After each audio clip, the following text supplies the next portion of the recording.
Hey, it must be Friday because we are back with another Sco Buff Sports live show. My name is Colby Wyatt.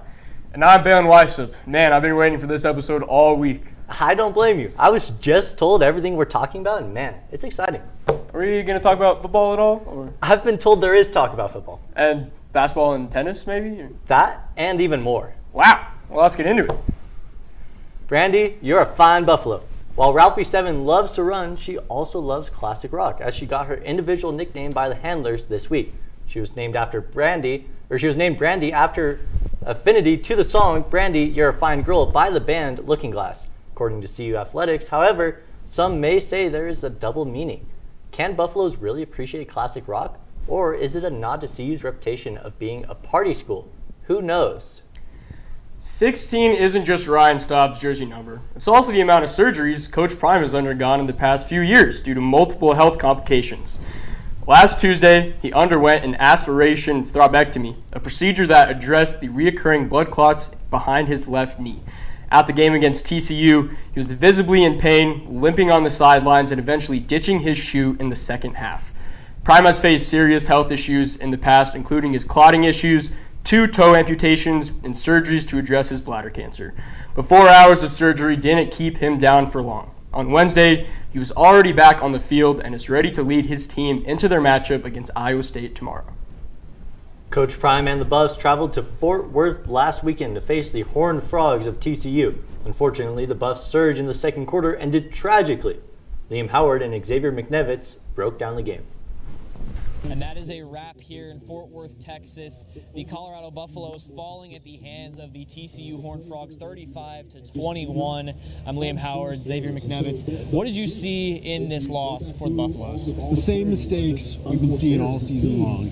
Coach Prime said in his press conference it comes down to 2-3 big plays, and that's what we saw once again. You see Caden Salter throw 3 interceptions. You see him score 14 points first 2 drives, and then you don't see him consistently operate until then, and then you see the defense come out, get stops, and then they can't get stops when it matters, and that's kind of what we saw. Yeah, I agree with you there. Caden Salter struggled mightily in this game, those three interceptions, and then there was the punt as well that was muffed and turned over to TCU. It was the most turnovers in a game for Colorado since 2022, the dreaded 2022 season, and that is not the type of mentality or reputation that Coach Prime wants to establish here with this Colorado team. Looking at Colorado's defense, what did you see from that unit in this game? I saw a pretty good run stop, right? I think that the defense is actually consistently getting better every week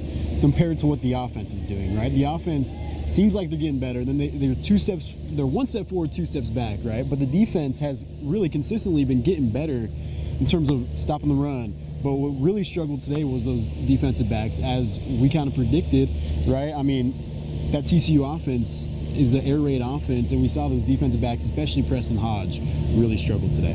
Yeah, I agree with you there, and it seemed like Colorado's defense was there in spurts and then not there in spurts as well. It was like at moments you're seeing a Colorado defense that has taken steps forward and that looks improved, and then afterwards you are seeing a Colorado defense that looks exactly how they did at the start of the season. Right. So overall, a bit of a head scratcher at moments there for that Colorado defense. But now looking towards next week against Iowa State, what do you think that Colorado needs to improve on or change going into that game? I think that Colorado really just needs to be consistent. And Coach says it starts in practice, but in my opinion, I think it starts with coaching, right? And Coach Prime doesn't really want to throw his players or his coaching under the bus, right? But it really does start with coaching. We haven't seen consistent play calling. We haven't seen consistent adjustments from first quarter, second quarter. I mean, TCU goes down and scores, ties the game up 14-14 in 6 plays, right? And that's really on coaching. I really think that coaching needs to improve, and it needs to be the little things and the discipline if the Buffs want to go and upset Iowa State.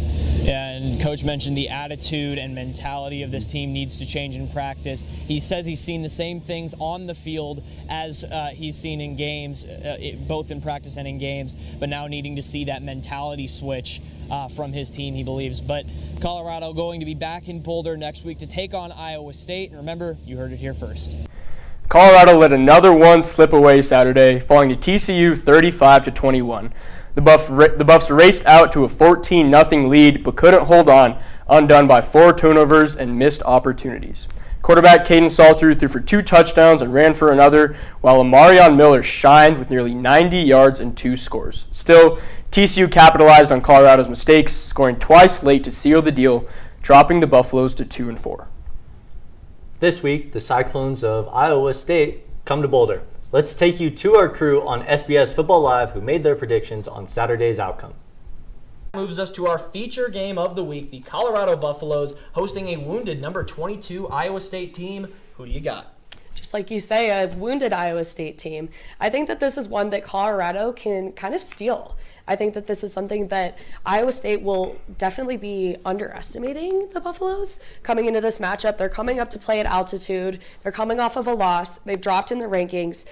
The critics are jumping all over them right now. I think they're a little bit in their heads. I think that Colorado will have to start off strong in the first, not just the first quarter, but also the third quarter, coming out of the locker room. We've seen Iowa State be able to come back. I think Colorado can walk away with maybe a 3-point victory. Well, as I was walking up to the studio, guys, today, I had Iowa State by, a big margin. I kept on coming and talking to some more people, and it was like, the more and more I talk to other people, the more and more I like to see you keep this game close. But you mentioned the wounded Cyclones. You know who's not wounded right now is their head coach, Matt Campbell. He knows how to win these types of games. I think he'll win this coaching matchup like a lot of people have against Deion Sanders. Nothing against him this season. That's just been what's the reality of the second half performances from this team. I was initially going to say Cyclones by 17. I'll give Colorado the benefit of the doubt. I think this will be a 10-point game. But Iowa State, in my opinion, is just too explosive for the Buffs. They made improvements, Colorado has, in competing in these games recently. But I don't really think they're going to compete in this one, unfortunately, for CU faithful. Yeah, when I look at this, it's an afternoon game. All right, 1:30 p.m. Mountain Time. Those have been favorable for Deion Sanders and the Colorado Buffaloes. Not only that, you're at home. And you're in basically a do-or-die position for your season. Because I think if the Colorado Buffaloes lose this game, Caden Salter's done at quarterback. There is no actual reason you can come out and tell the world that you are not going to play the true freshman Julian Juju Lewis, who has been waiting, who you have talked about this entire offseason. So this game is going to be the deciding factor in that. That being said, I think Caden Salter is going to do his absolute best to figure it out and not, turn the ball over and come and get this victory. Because I think he realizes if he don't, his time at quarterback is on the Colorado line. is over. And I think, with that being said, with that mindset, the blood clots, I think the players are going to be more riled up for Deion Sanders this week. They're going to see the way the media has talked about their coach. They're going to see the way that he's had to fight through this adversity, and that's going to be the rallying cry for them to come out and find a way to win, even though Iowa State is clearly the better team. Yeah, you mentioned this is Caden Salter's make-or-break game. It really is. This is the end of the line for him. This is the end of the line for his career. He's got to put it on the field and play well against this Iowa State team, and he's facing a tough Iowa State defense. That's a tall task, facing this Iowa State defense. And I told you a few weeks ago, I was not very high on this Iowa State team early in the season. As if you go back and watch me pick Arkansas State to beat them a few weeks ago, which they almost did, I will ride with that pick. That was a good pick. I think that I told you that if they defeated Arizona, I'd be a believer. They not only defeated them, they stomped them. They did. So I picked them to win against Cincinnati, and they blew it. So you know what? They had one shot. I am hopping off the bandwagon faster than Caden Salter hops out of clean pockets. Give me the Buffs by 1,000,000 over Iowa State with a win at Folsom Field. Thank you all for joining us here on Scobuff Sports Football Live. I'm Liam Howard alongside Leah Rivera, Mia Driscoll, Shane Holcomb. Reminder, there will be no show next week with Colorado being on a bye, but you heard it here first. The number 22 ranked Cyclones come to Boulder tomorrow, only opening as 3.5-point favorites. However, the Buffalo's 2-4 record and 0-3 conference play start, they have a chance to flip the script. Iowa State is coming off a loss to the Cincinnati Bearcats, where they allowed nearly 500 total yards with 260 on the ground. However, the Buffaloes offense is still dealing with inconsistencies such as Salter's 3 picks against TCU. The Buffaloes defense will have to deal with the arm of Rocco Becht, who despite the loss still threw for 300 yards. It's going to take a complete game from Colorado to defeat Iowa State, which has still yet to be seen. What's up, guys? I'm Harrison Simeon, joined by Leo Rivera IV, and it's time once again for Buffs Film Review, as Caden Salter had his worst game as a Colorado Buffalo against the TCU Horned Frogs, and he had 3 first-half interceptions that very much contributed to it, and we're going to break them all down. So we're going to start on the opening drive of Colorado's day, and it's going to be 20 personnel, which means 2 running backs, 1 little flare going out to Salter's right, 2 receivers to his left, 1 up top. What do you see here, Leo? Yeah, we're going to see a rare miss here by Colorado's offensive line, and it comes from this simulated pressure look from TCU. Roll the clip. Pause here. As you can see, TCU dropped back their linebackers, and we had a tackle end stunt occur here that confuses Zy Chrysler, the right guard. What happens here is that this defensive tackle, who initially started over here, is moving out towards Jordan Seaton's side to create a lane and cause this disruption. That's going to open up room for the looping defender to come around. And Zy Chrysler opens his hip up too much to the right, creates that nice, easy path. Zarian McGill sees it just too late, and now we're going to get a free rusher right in Caden Salter's face. Yeah, flushes him out to his right. We're going to keep it rolling. And Salter, kind of a little deja vu here, floats this one into danger, and it's going to be picked off. Very similar to his interception against BYU, which cost Colorado the game. This one cost them a chance at scoring after a really promising-looking opening drive. So we're going to keep it rolling. And we got second play where we have, once again, a little bunt close formation. But this time it's going to be a protection that really helps out Salter, and it's really on him this time. Yeah, here you're having a down block look. All the offensive linemen are going to go to your left. You're simulating run, and then you're having designed rollout for Caden Salter. As you can see, great protection for the Colorado's offensive line. They did a great job of freezing these linebackers. As you can see, feet planted. These guys aren't going anywhere based upon the offensive lineman's movement. Yeah, and they froze the defensive line too. Salter's very freely rolling out to his right, but he has a guy in Omarion Miller right up there. But instead of possibly floating one over the top, which you'd like to see in a sideline situation where you can put it in where only your receiver can get it, or it's an incomplete pass, Salter tries to do a little too much, goes with a sidearm throw, and that, with the traffic downfield, a lower football is going to create more chaos in the process, and that defensive back makes a leaping interception that stunted Colorado's offensive movement in the first half once again. It was a phenomenal play by the defensive back, but one that could have been avoided if Salter simply just set his feet and made that decision earlier, Harrison. You saw Salter made a quick pump where he thought about winding up the pass and letting it go, and he hesitated. That brief, hesitation gave the DB a chance to get in position and make that phenomenal play. Yeah, it's razor-thin margins. It was razor-thin margins this past weekend, and we saw it on all 3 of those interceptions. And in a very tight situation here, Colorado's going down to the field, going down, trying to score before the first half's over. And we have a very well-designed play, but what do you see? Yeah, if you look here, you're going to get 2 curls in the early goal line stages of this route. But one thing that Caden Salter is doing, his eyes never move. He is staring down Omarion Miller this entire time, and there is no question on where he's wanting to go with this football. Yeah, and he had Zach Atkins if he just set his feet, looked around a little bit earlier. I know it's a quick hitter, but when it's a quick hitter, you have to get that ball out immediately, and instead gets it tipped up in the air and costs Colorado a chance of 7 points. That's a 7-point swing interception, and it was really tough for Caden Salter to just not be a day late, a dollar short. It was overall a really rough half, and while he made things a little bit better in the second half, the consistency has been extremely lacking for Colorado's quarterback. Back to you guys at the desk. CU Athletics announced new security measures this week after the university was fined $50,000 by the Big 12 for a derogatory chants during last month's game against BYU.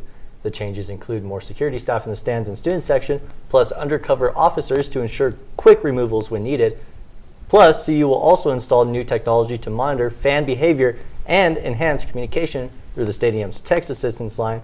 And violations of the fan code of conduct could lead to immediate removal and even loss of ticket privileges for the season.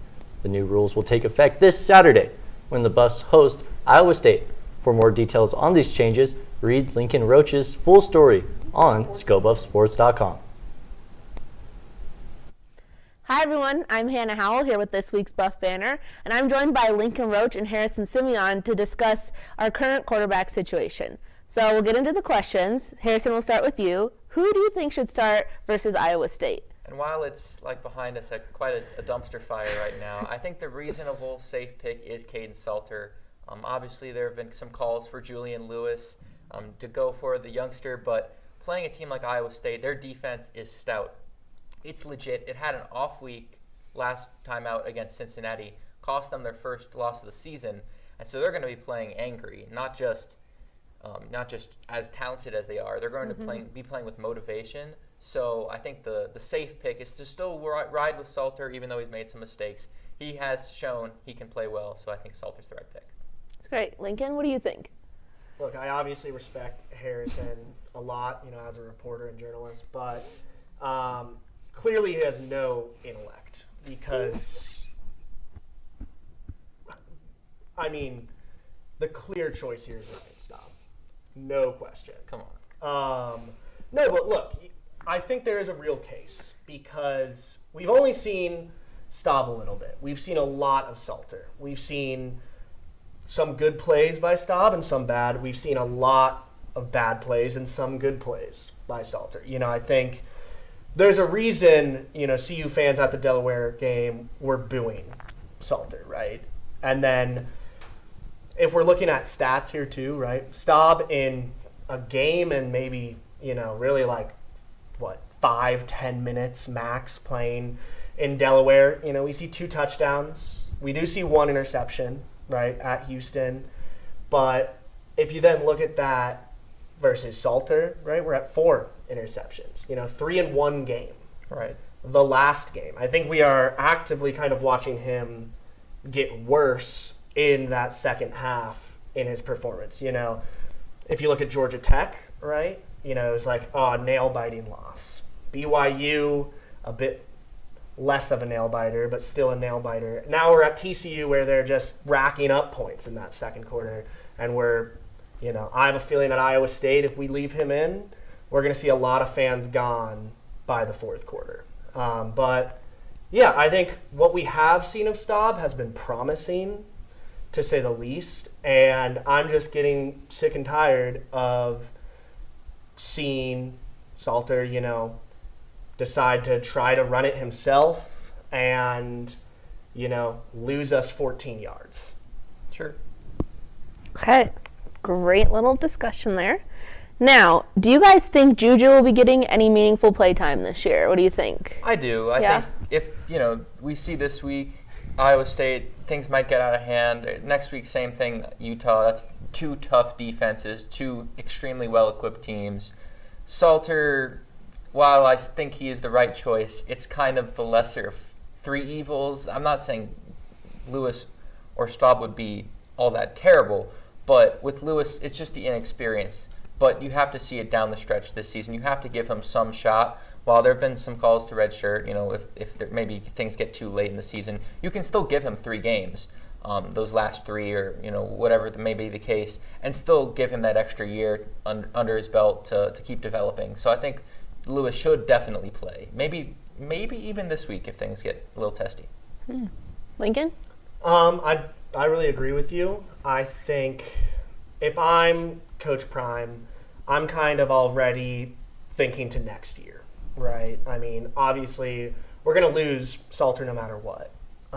And I think as we get worse, we should start playing him more, really to just give him the reps and experience, as you were saying. And while I think for sure when we're seeing games like West Virginia and Kansas State, I think we'll see a lot of him.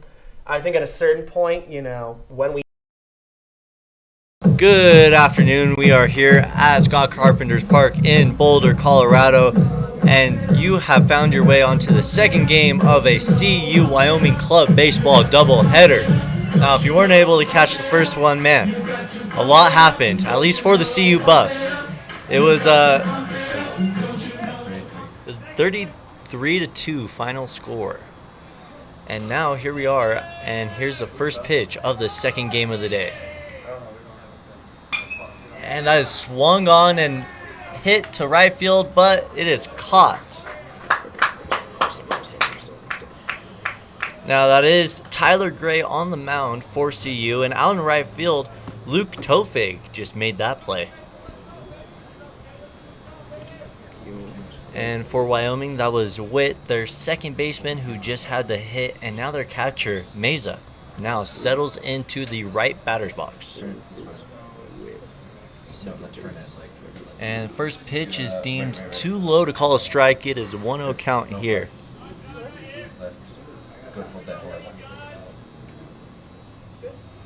And here's the second pitch. Swung on and missed. That evens things up at 1 apiece. Meza will take a second to recollect himself after that swing and a miss. And here's the pitch. Low and away for another ball. And now it is a 2-0 count here. Sorry, 2-1 count. Misspoke there, but that will even things up at 2-2. But that fouled off right there. That was quite a low pitch that was fouled off. I'm impressed he was able to get down to it. They don't have a third baseman. They're putting a pitcher and DH in their offensive lineup. You actually don't. Okay. And now, my name is Colby Wyatt, and I am now joined by my co-host, Balin Weisup. Balin, how are we feeling this afternoon? Feeling good, feeling good. Weather shaped up, was a little windy there in game number 1. I was controlled by the Buffaloes. Not every day you see 33 runs scored in one baseball game, but we saw that from the Buffs, granted, and 4 innings of offense for them. So we'll see if they can follow it up here. Kind of more of a B team lineup, but still, this is very winnable game. And to interject, there's the 3-2 pitch. He swung and missed, and so that is the second out of the top of the first for the Buffs. Tyler Gray has quickly retired 2 batters. And here is the lineup.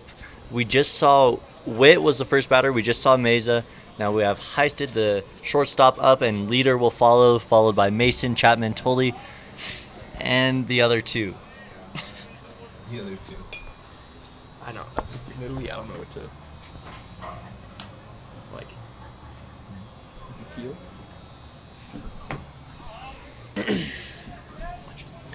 Yeah, looking at this Buffalo's infield, they have Max McGinnis over at third, Will Roberts at shortstop, freshman Lucas Kokowicz at second base, and Cash Mardoz over at first. Kind of a younger infield here for game 2.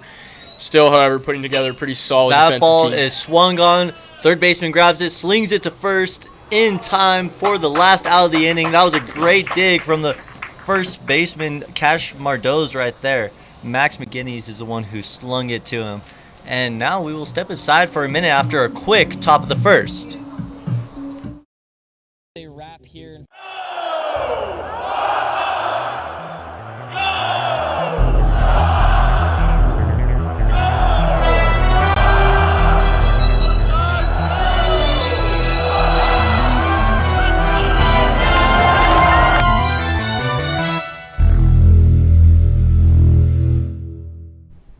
Hey, it must be Friday because we are back with another Sco Buff Sports live show. My name is Colby Wyatt. And I'm Balin Weisup. Man, I've been waiting for this episode all week. I don't blame you. I was just told everything we're talking about, and man, it's exciting. Are we going to talk about football at all? Or? I've been told there is talk about football. And basketball and tennis, maybe? Or? That and even more. Wow. Well, let's get into it. Brandy, you're a fine buffalo. While Ralphie7 loves to run, she also loves classic rock, as she got her individual nickname by the handlers this week.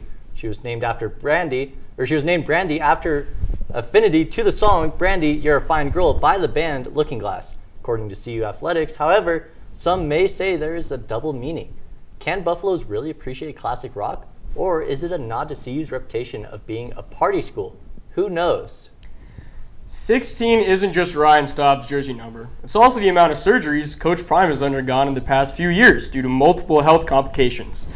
Last Tuesday, he underwent an aspiration thrombectomy, a procedure that addressed the reoccurring blood clots behind his left knee. At the game against... And we are back about a minute before play is going to actually start, and that's for a good reason. For this second game of the doubleheader, we have a unique mercy rule being put into play. Balin, will you explain it to us? Yeah, so for this game, too, keep in mind this is only a 2-game series. I got it right here. If the Buffs or Cowboys, I guess, score 20, or if they are up 20 runs after the 4th inning, game will be conceded there. Then in the 5th inning, if they are up 15 runs after the end of the 5th for either team, that would end it. After that, it is 10 runs after 7. There's no time limit for this game. It's either that or we will play a full 9-inning game here in game number 2. But the one to remember, 20 runs after 4. If that rule was in play, game 1 would have been shortened earlier today. But the Buffs here are looking to get off on their right foot. Here's a freshman digging in. Yeah, you talked in the first inning how there are a lot of freshmen being played in this second game, and here is one. Kyle will watch that first pitch low, and already he has found himself up in the count 1-0. Second pitch is swung on all the way to the left field. It is hit hard, but it is pulled foul. And man, he was on top of that one. He was on top of that pitch, but just a little too much on top of it. Yeah, that freshman, Kyle Kacinavilli, excuse me for the pronunciation on that one, but he is in left field today. That will round out the Buffs outfield of Chase in center field, and Luke Tofig out in right. And he just watched another ball. Now, after there was a ball, a foul ball, and another ball, count is 2-1.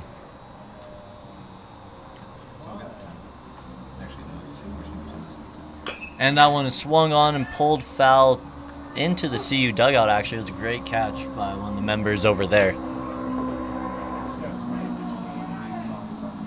But that will even things up at 2-2. On the mound, Wyoming going with Chapman.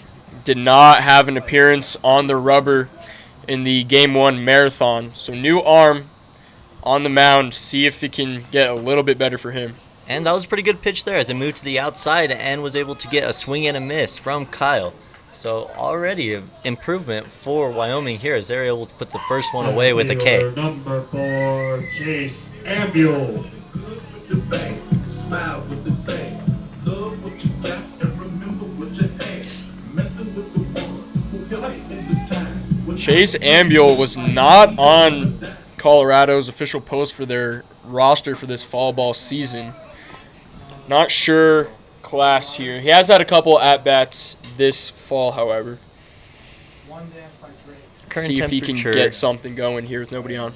Current temperature is a cool 65 degrees as that pitch is taken for a ball. Man, it's been a little windy all day today.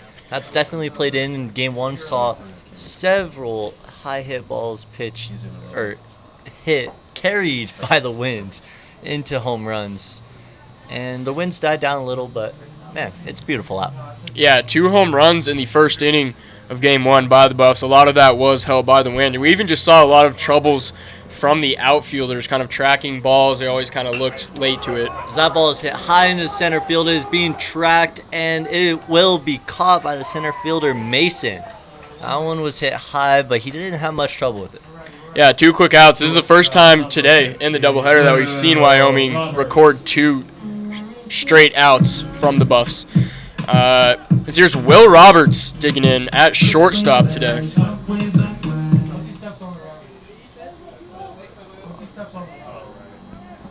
One of the freshmen on the team. Thought about swinging that one, but a little too far outside. That was a good hold up. It's taken for ball 1. Colby, we have Seattle Mariners and the Toronto Blue Jays starting Game 1 of the ALCS. Do you have any predictions for that series? Oh, that pitch is swung on right to the third baseman. Had a little trouble with it, but slings it to first in time for the out. It was a little off target, but he was still able to apply the tag. And just like that, a 1-2-3 inning for Wyoming. Wow. Great turnaround from the game earlier today, and I will love to talk about the MLB game when we come back. TCU, he was visibly in pain, limping on the sidelines, and eventually ditching his shoe in the second half. Prime has faced serious health issues in the past, including his clotting issues, 2 toe amputations, and surgeries to address his bladder cancer. But 4 hours of surgery didn't keep him down for long. On Wednesday, he was already back on the field and is ready to lead his team into their matchup against Iowa State tomorrow. Coach Prime and the Buffs traveled to Fort Worth last weekend to face the Horned Frogs of TCU. Unfortunately, the Buffs' surge in the second quarter ended tragically. Liam Howard and Xavier McNevitz broke down the game. And that is a wrap here in Fort Worth, Texas. The Colorado Buffaloes falling at the hands of the TCU Horned Frogs 35-21. I'm Liam Howard, Xavier McNevitz. What did you see in this loss for the Buffaloes? The same mistakes we've been seeing all season long. Coach Prime said in his press conference it comes down to 2-3 big plays, and that's what we saw once again. You see Caden Salter throw 3 interceptions. You see him score 14 points first 2 drives, and then you don't see him consistently. And we are back for the top of the second inning.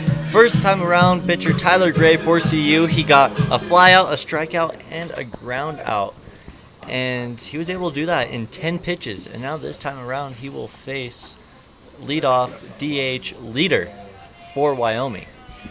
Yeah, Tyler Gray getting a lot of innings here this fall season. One of the freshmen, as that ball is hit past the gap in the middle of the diamond, right over second base. That is a comfortable single. And already we're seeing a lot of improvement for this Wyoming team compared to earlier today.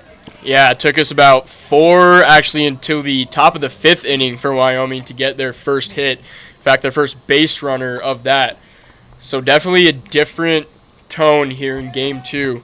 Seeming like a lot more of an even playing field. And here's the next batter. This is Mason, Wyoming center fielder, who watched that ball go past him for a called strike. And here's the next pitch. That is swung on but sent far foul into the nearby housing. Leader rounding out a Wyoming outfield. Mason out in center field.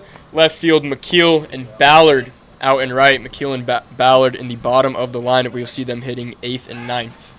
And there's a pickoff attempt, and they say he got him. Now he is kind of surprised, and I am a little surprised myself. But he will have no choice but to make his way back to the dugout. Well, I guess John Leader was caught sleeping there. I'm kind of surprised he attempted the pickoff. It didn't look like he was going to attempt to steal, as that ball is hit straight to the third baseman, and that is in time to throw to first. That is the second out. And after allowing a very quick single to the leader, gets the pickoff, and then the second out, he's quick recovery. Yeah, it didn't even really look like Gray was trying to hide that he was going over to first. It wasn't a super quick snap over to first. Oh, as that is hit just foul. Yeah, I was able to get him there. That kind of comes back to all the small things that separates two clubs, especially a lot in what we saw in Game 1. Mm-hmm. Kind of those small little instances where something will go on the Buff side, but those small things can add up. Help out a team. Here's Chapman digging in for the Cowboys. Yep. Saw him just last inning sit down the Buffs 3 up, 3 down on the mound. See if he can help himself out at the plate. Yeah, he has an opportunity here to get things back going, kind of pick back up the momentum. That leader almost started with his quick single, as that one is hit through the third base shortstop gap, and that is also another comfortable single. Yeah, Chapman lined that one right through the 5-6 hole in the scorebook. Nice little piece of hitting. Sharp contact off the bat. You can tell he got a good piece of that one.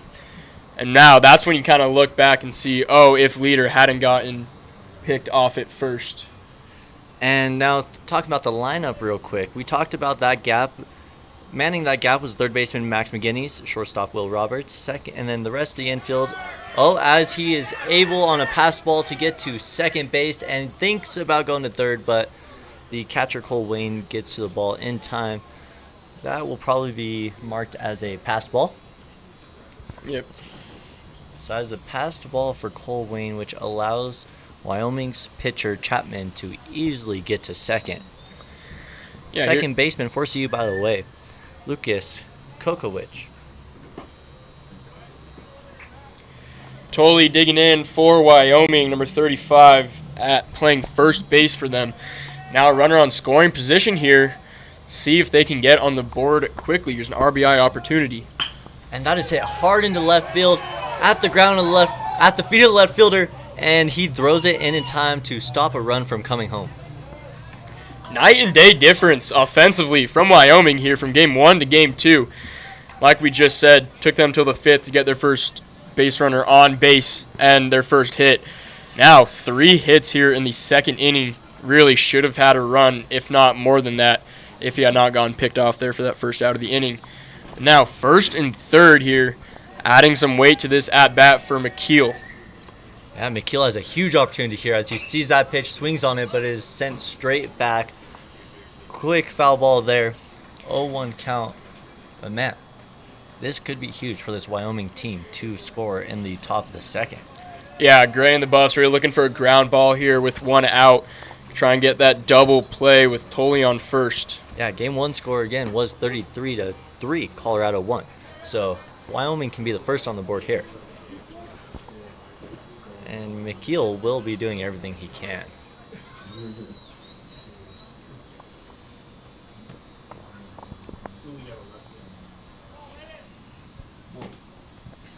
That pitch had some movement on it, but he didn't start it. He started it too early. So that was an easy ball, easy one to not swing at there. Yeah, 2 strikes on Gray. Will probably attack him here, especially with 1 out. Can he get that ground ball? Another one outside. Now, So seems like he might be pitching around him. Yeah, I can see that. So I was going to say I'd like to see from Gray here maybe a low fastball. Try and make McKeel put it right back into the ground. Ooh, as that is a swing and a miss to get the final strike of the inning.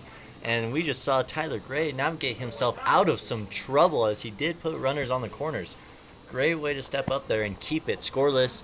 And now CU will have a chance to get some base runners of their own in the bottom of the second.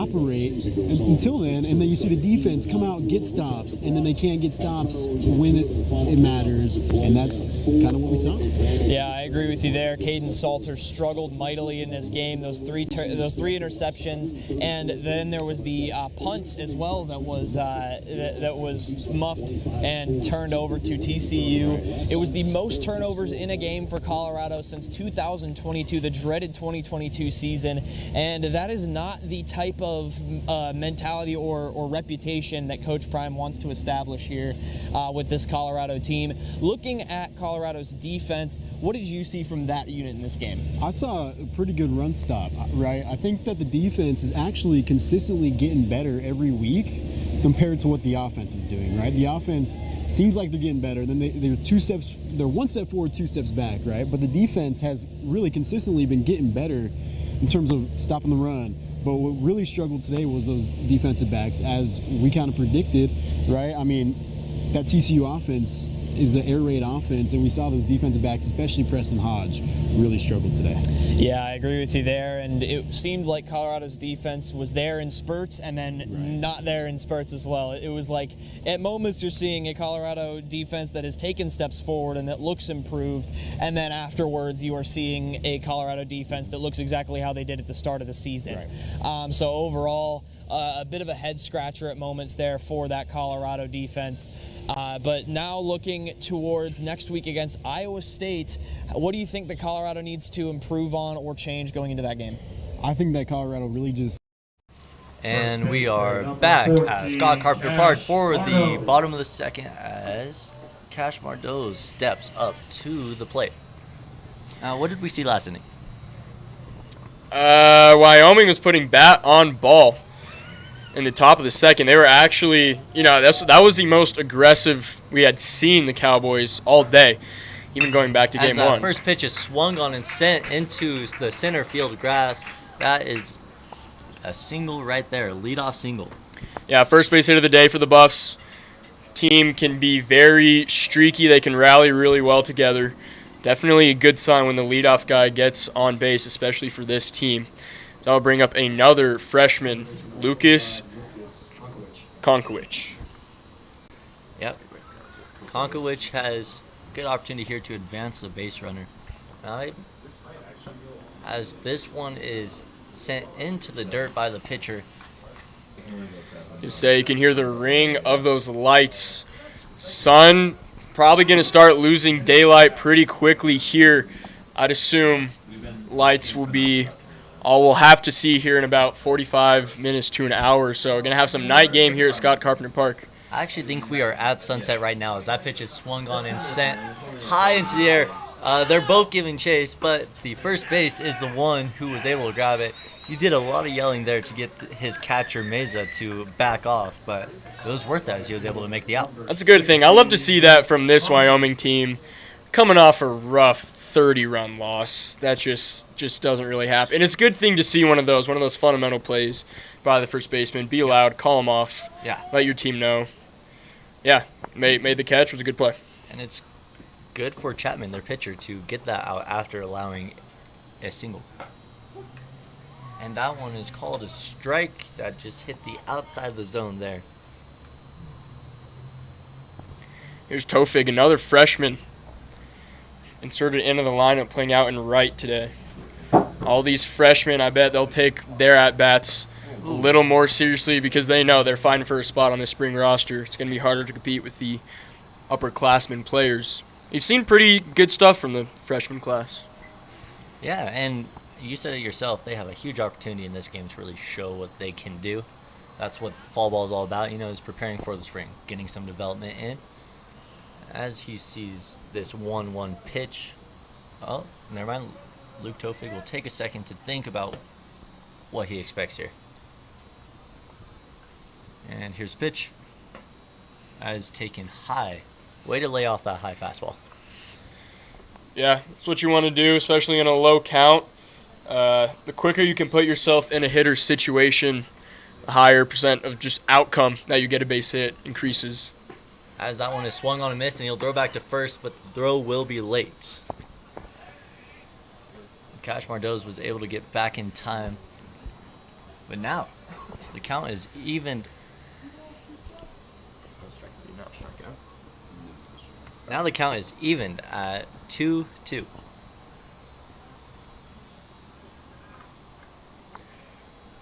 Short lead over at first. Yeah, I'm not expecting a steal here, as here's the pitch is swung on and sent over the audience into the nearby street. Surprisingly, with all of the contact that we saw on base hits, there's no damage outside the park from foul balls. Not today, I think cars have granted, knock on wood, we're still early here in game 2, but so far so good. As that is hit over the head of the pitcher to the shortstop, he steps on second and makes the throw to first in time. That is a nice double play for Wyoming. Yeah, very fundamental play by their shortstop, Heisted. Grounded it cleanly, stepped on first to get Mardoz running, slinged it over to first base for that double play. Wyoming putting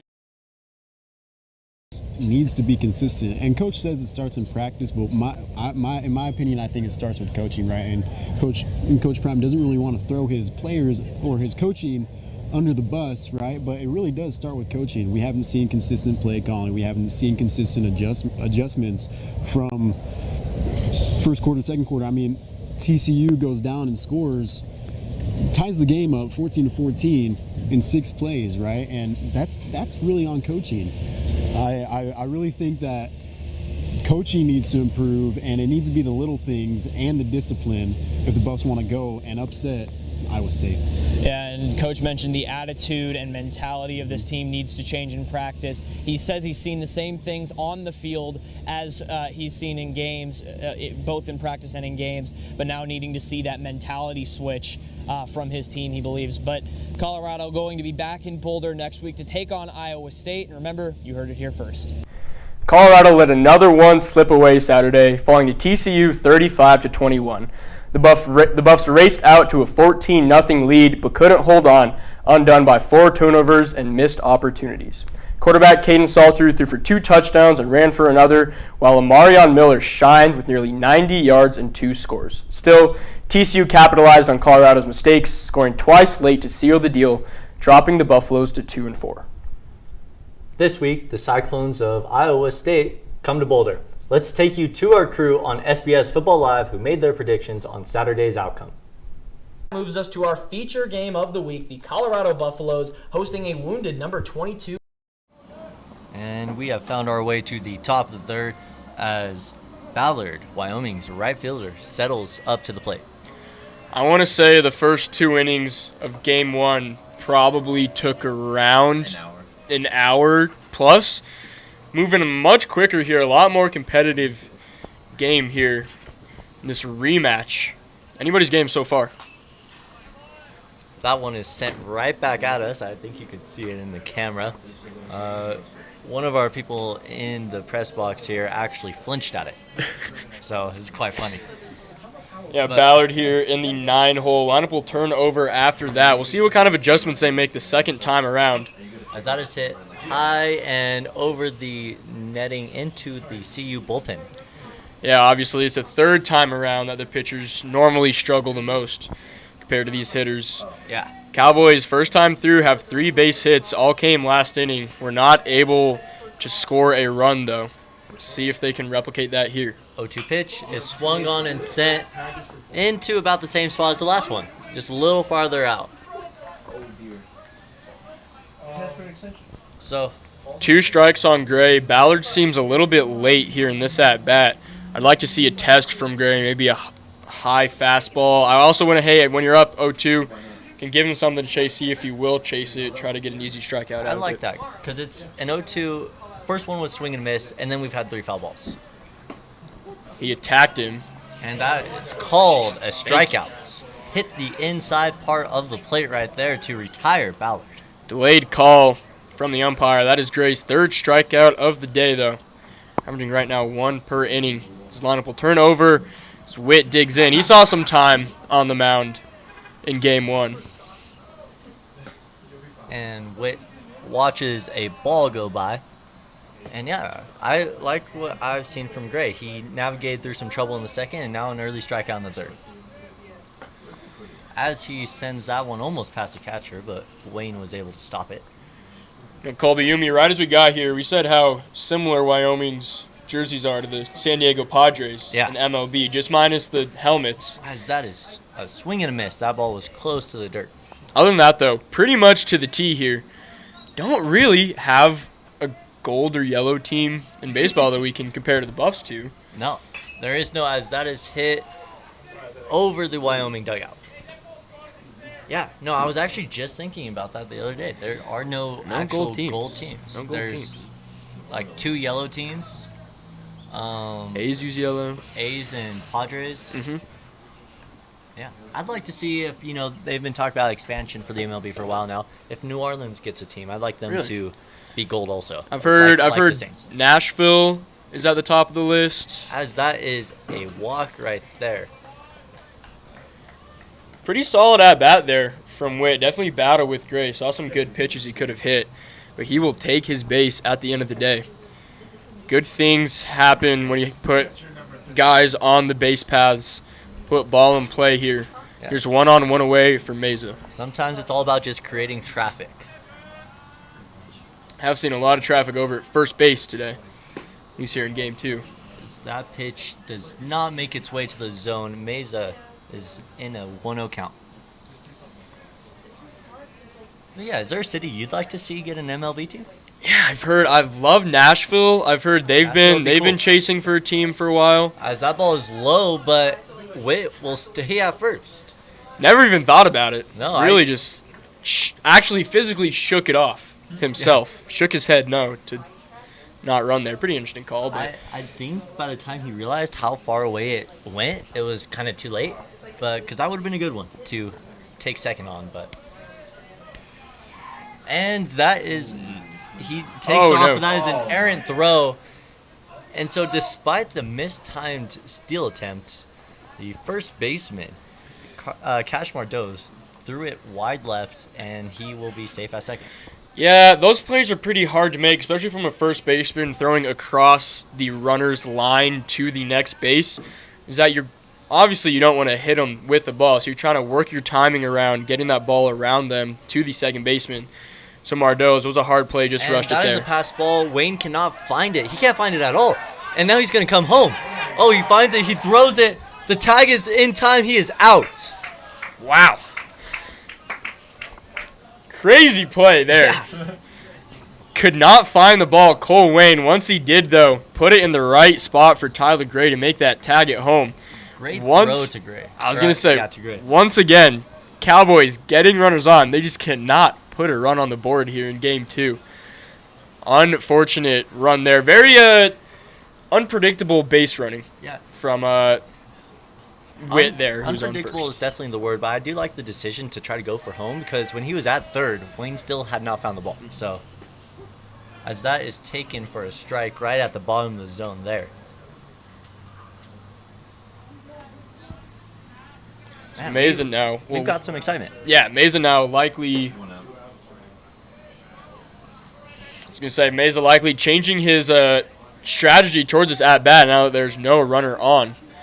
Just trying to now get a start the rally of this inning now with 2 outs. The full count pitch is taken inside. That is another walk, his second walk this inning. And the 2 walks this inning have been his first 2 all game.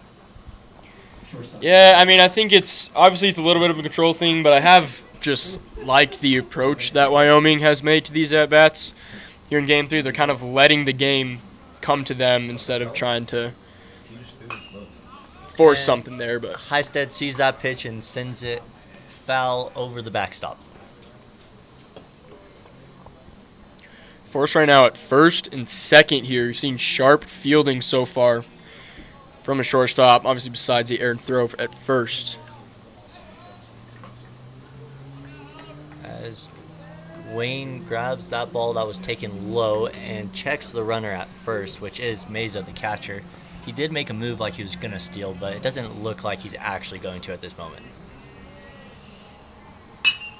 As that ball is swung on, sent into center field, it touches the grass, and he drops it. The runner will make his way to third.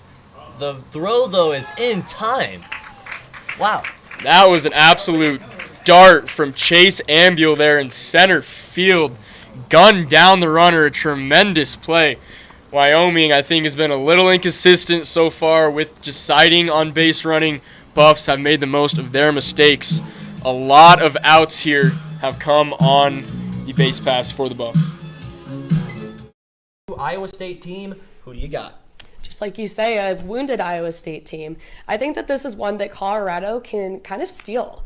I think that this is something that Iowa State will definitely be underestimating the Buffaloes coming into this matchup. They're coming up to play at altitude. They're coming off of a loss. They've dropped in the rankings.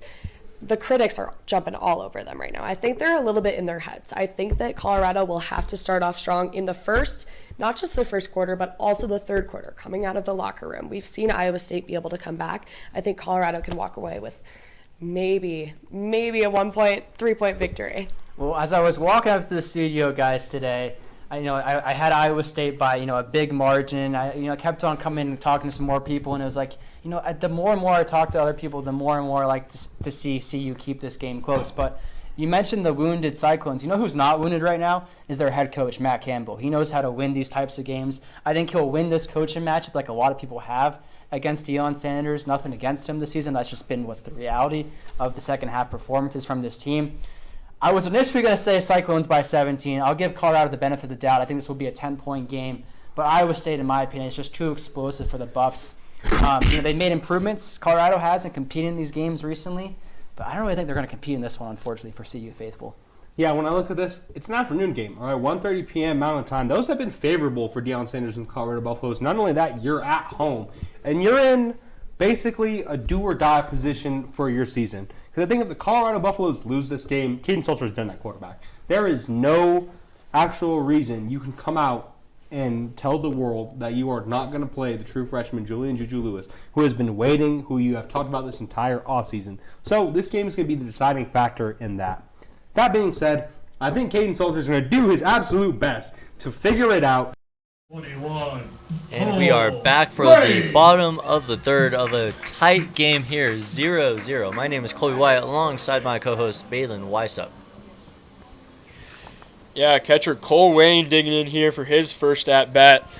Buffs have gone up, 3 down both innings. Besides, they did get a hit to start the second inning, had a double play to end it here. So right now, 7, 8, 9 due up in the lineup. That is Cole Wayne, Nathan Tunks, and Max McGinnis. See if Wayne, the catcher, can get something started here. As the first pitch is taken inside, almost hit Wayne, but he was able to just move out of the way.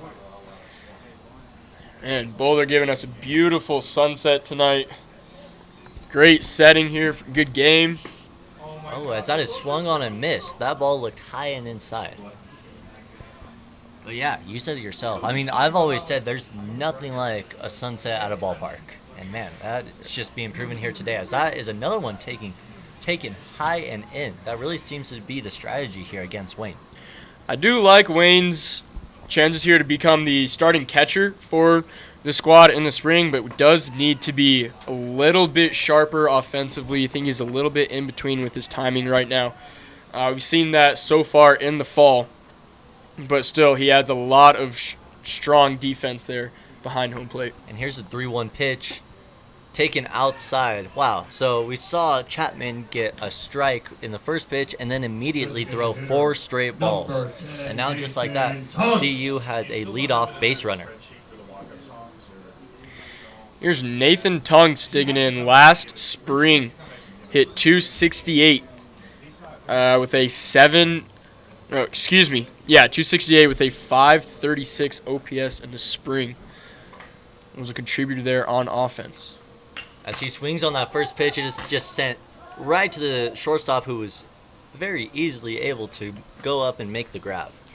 Yeah, those are always one of those outcomes a pitcher loves. I mean, that's always the best possible outcome, too, when you have runners on base. It's just a fly out right to the infield. Keeps the runners right where they're at, just adds an out to that tally. Now we have Max McGinnis settling in. And that ball is thrown inside, and the runner goes to second. Has a and chance. He is called there safe. Believe he had a chance to get him there, but second baseman Witt dropped the ball from what I saw. Could be wrong there, but that will be a gift for Wayne now in scoring position. Yeah, and after that, now a base runner on second in a 1-0 count here, as that is swung on, sent high into left field.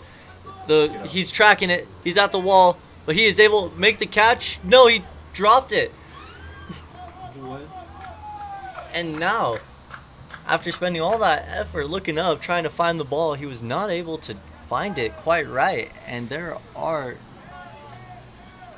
Oh, no, never mind. He caught it. He caught the ball. Did make the catch. That looked very awkward there from left fielder McKeel for Wyoming. From us, it looked like he dropped it, but apparently did make the catch. Cole Wayne, good heads-up base running, scurried over to third there. Yeah. As now any base hit would put the Buffs on top here in the third. Yeah, that was very interesting theatrics over there in left field. Made it a little hard to call, but just like that, there's 2 outs and a runner on third. There's the freshman left fielder digging up once again. You ever think it's weird, as that ball is in there for a strike, that baseball doesn't go left to right? Like, first base is on the right, and then Good point.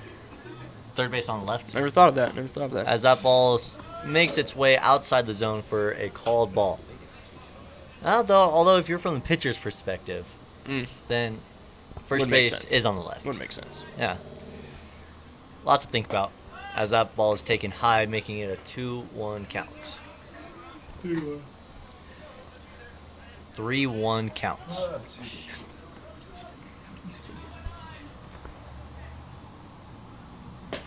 As that is taken high, Kyle Cacciovanni makes his way to first.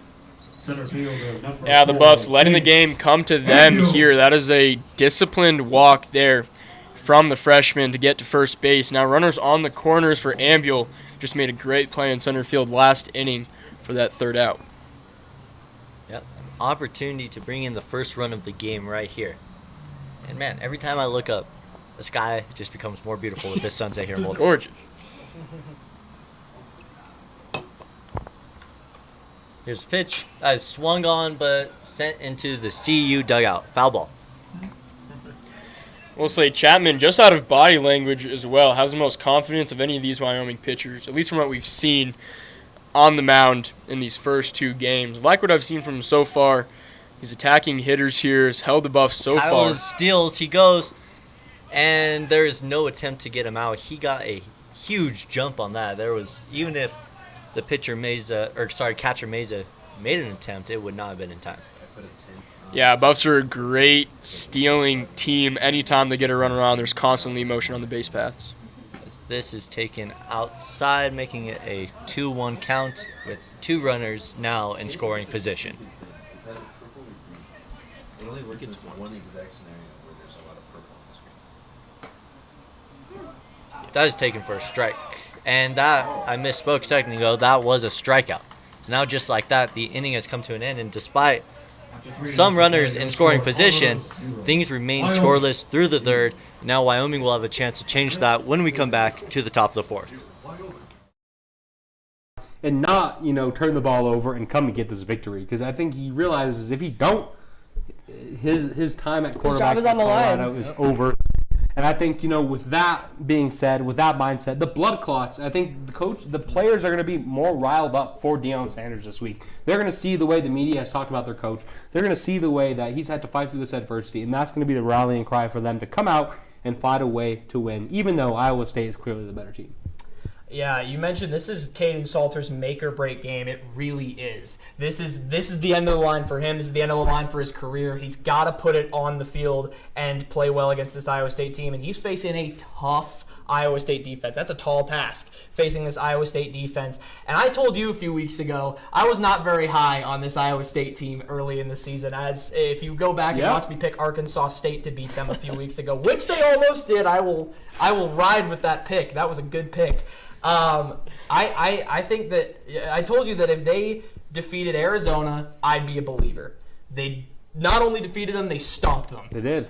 So I picked them to win against Cincinnati, and they blew it. So you know what? They had one shot. I am hopping off the bandwagon faster than Caden Salter hops out of clean pockets. Give me the Buffs by 1,000,000 over Iowa State with a win at Folsom Field. Thank you all for joining us here on ScoBuff Sports Football Live. I'm Liam Howard alongside Leah Rivera, Mia Driscoll, Shane Holcomb. Reminder, there will be no show next week with Colorado being on a bye, but you heard it here first.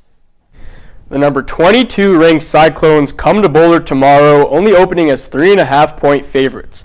However, the Buffalo's 2-4 record and 0-3 conference play start, they have a chance to flip the script. Iowa State is coming off a loss to the Cincinnati Bearcats, where they allowed nearly 500 total yards with 260 on the ground. However, the Buffalo's offense is still dealing with inconsistencies, such as Salter's 3 picks against TCU. The Buffalo's defense will have to deal with the arm of Rocco Betch, who despite the loss still threw for 300 yards.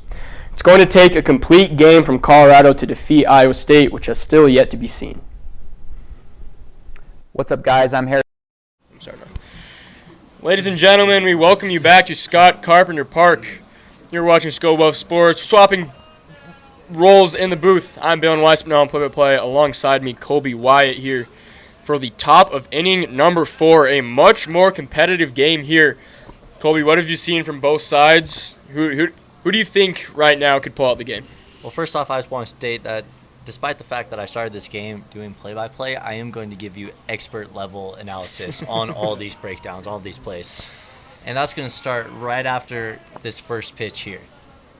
Here's John Leader digging in leadoff bat here in the top of the 4th. So look at ball 1. Well, I'm still expecting CU to pull out this game. It's, the first game of the day, which ended 33-3, is still fresh in my mind, despite the fact that it ended about, an hour ago? So, yeah, I'm still expecting them to pull ahead here. Swung at a ball there, but got a good piece on it. Leader will have his second base hit of the game to get to first base safely. That one was well out of the zone, but Leader did a good job bringing his hands to the ball there. Kind of a low outside pitch, was able to put it into the outfield. Yeah. That is the 5th hit of the day for the Cowboys. by far, or at least right now, out hitting the Buffs. Yeah, well, the first pitch was put in the dirt, so it's no surprise that he tried to do something similar, just bring it up a little. And it was no surprise to the leader who was expecting it and able to just put it through the gap. Mason Mortensen will look at strike one. A little bit of a generous call. He grounded out his first time up. Yeah. See if he does that again, it will result in 2 outs here for the Buffs. The 1-0 from Gray. Excuse me, the 0-1. Ball will get past. Wayne will not give an attempt at second. Leader now in scoring position that will take away the force. Another small thing that could help out Wyoming. And if I had to venture a wild guess here, I'd say that was truly a mental mistake. You saw Gray check on his runner at first multiple times, not just once. And so I think really that runner was in the back of his mind as he sent that pitch. Mortensen will put a piece on this one. Right side will go go foul. Excuse me. I say out of bounds. May not be the right sport, but the terminology still works Same. here, I'd say. I could say this game really could come down to which starting pitcher gets chased first.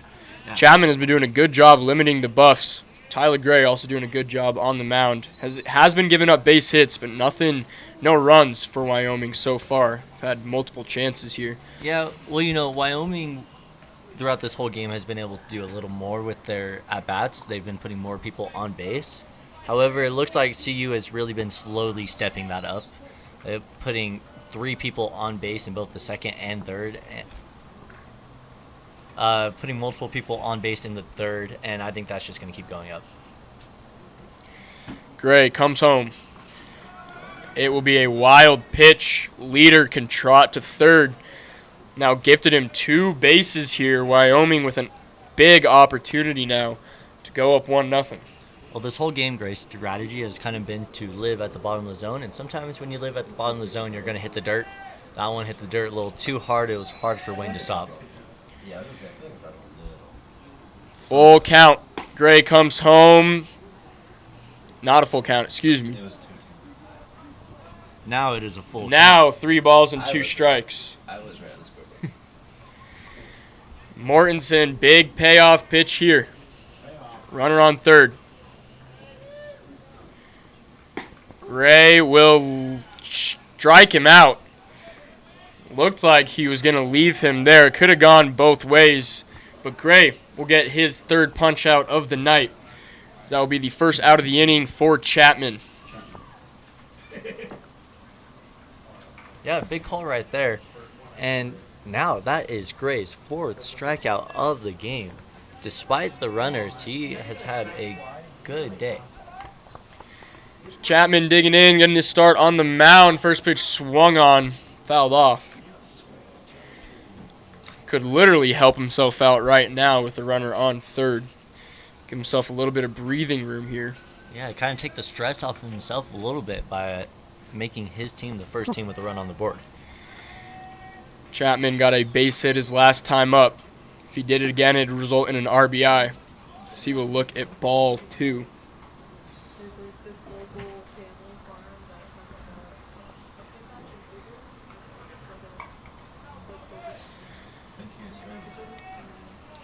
Gray gets set. Pitch home, swung on, fouled off once again. Wyoming is swinging at strikes, that's for sure. Yeah. Doing a much better job so far here on being a lot more disciplined at the plate. And just they're drawing walks and getting base hits. Just through about 4 innings of play, the temperature has already dropped 3 degrees, as now it is all but dark here at Scott Carpenter Park, and a cool 62 degrees, as that one is taken wide. Good stop from Wayne there. It could have possibly saved a run if that one got by him. Chapman still battling. Full count. Is that Ryan Staub? Who's that? Runner on third. Pitch.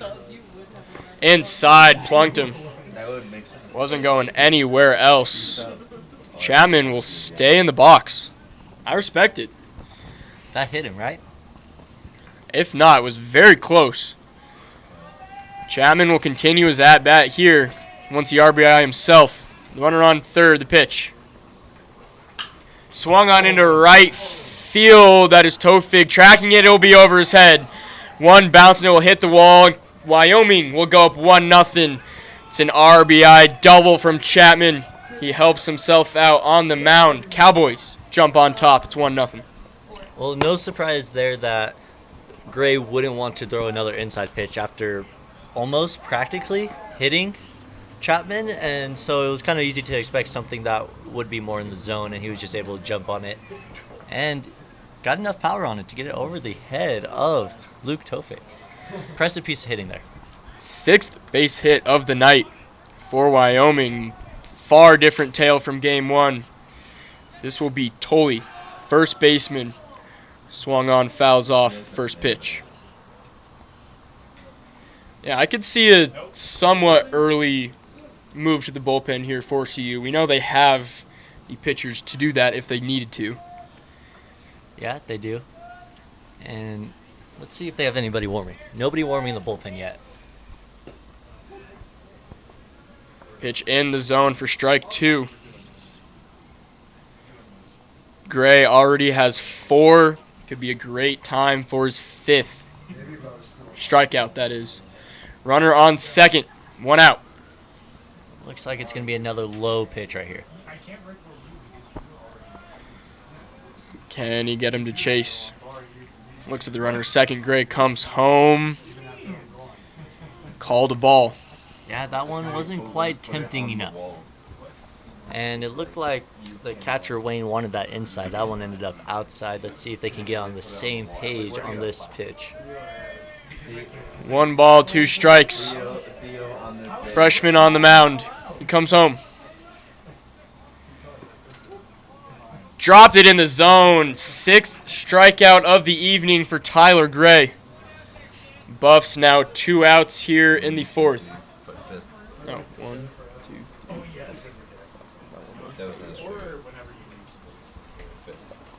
5th strikeout, excuse me. 5 strikeouts, despite the run, despite the base runners. Great showing from this freshman here today, I'd say. There's the left fielder, McKeel, digging in now. 2 strikeouts, 2 hits on the frame. Runner on second. First pitch is downstairs.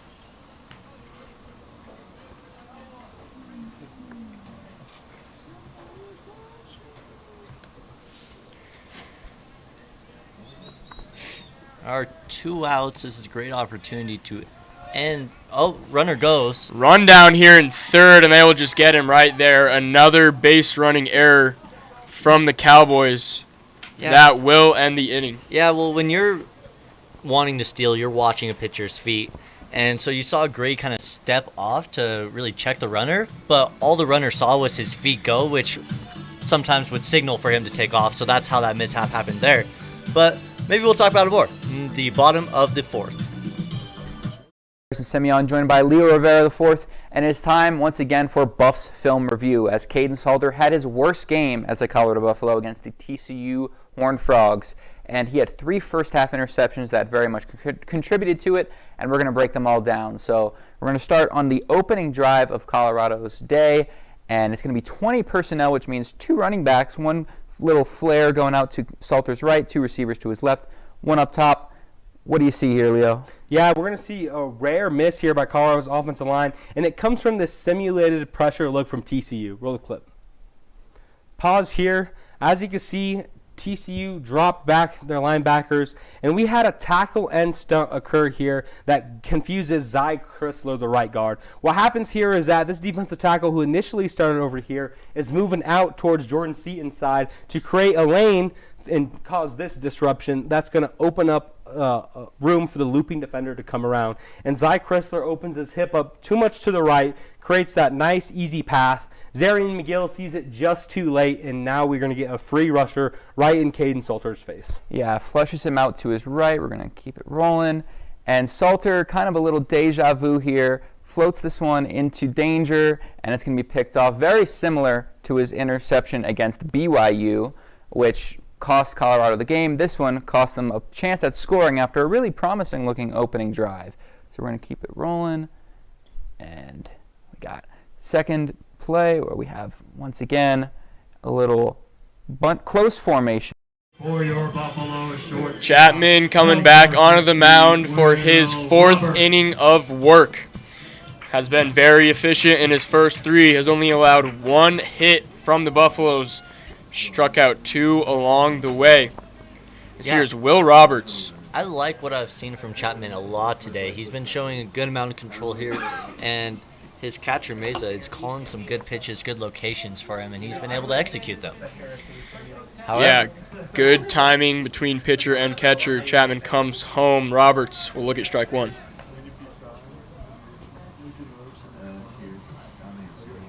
second time through the lineup, and so I always like to see between pitcher and hitter, which right now is Roberts, who's willing to make the adjustments, make the difference. They've already seen each other once. Now it's the second time. Are there going to be any changes? That's what I'm looking for. Chapman, that did clip him.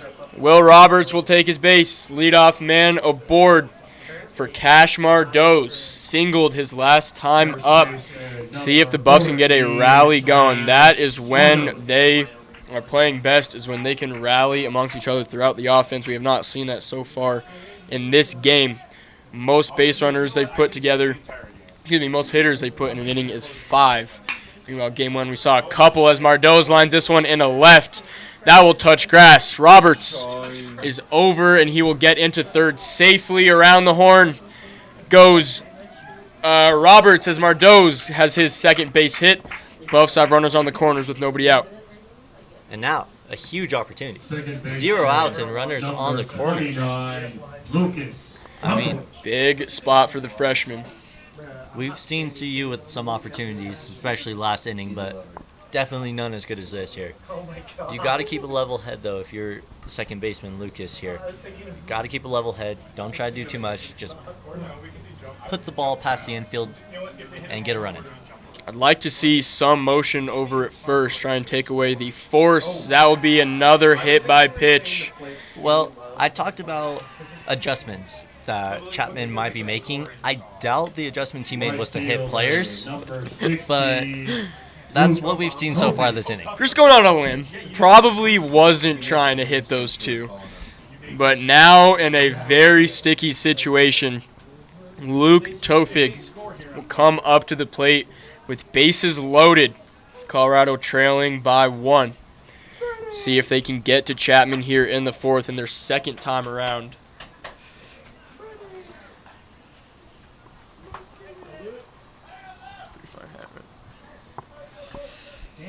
Tofig playing right field today. Bases loaded, first pitch swung on and will be fouled. Big spot for him. Cole Wayne on deck. Yeah, bases loaded, 0 outs. It is going to be hard for Chapman and company to dig their way out of this one. Swung on, fouled off once again. Tofig just off on his timing. Wyoming is putting a lot of trust here into Chapman. Bases loaded, nobody out. Nothing in their bullpen over in right field.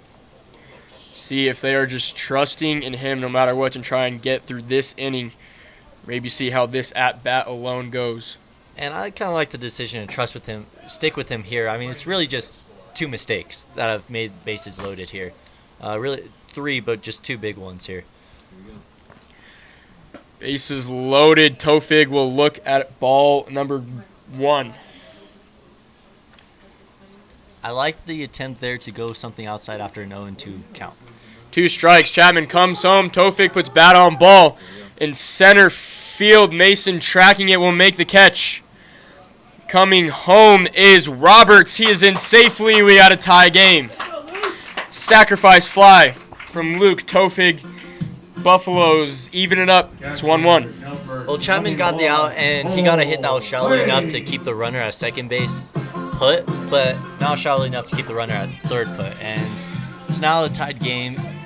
At least, though, he did have some insurance. They're not down now. It's just tied. No more runner on third, 1 out. He can still have a relatively successful inning here.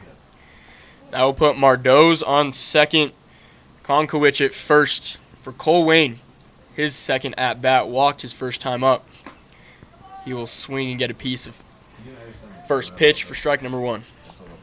That pitch was outside. I'd say it was just a little outside the zone, and he swung at it, barely made contact. Let's see if Chapman here tries to go even further outside. The pitch looked good from up here. Will be ball number 1.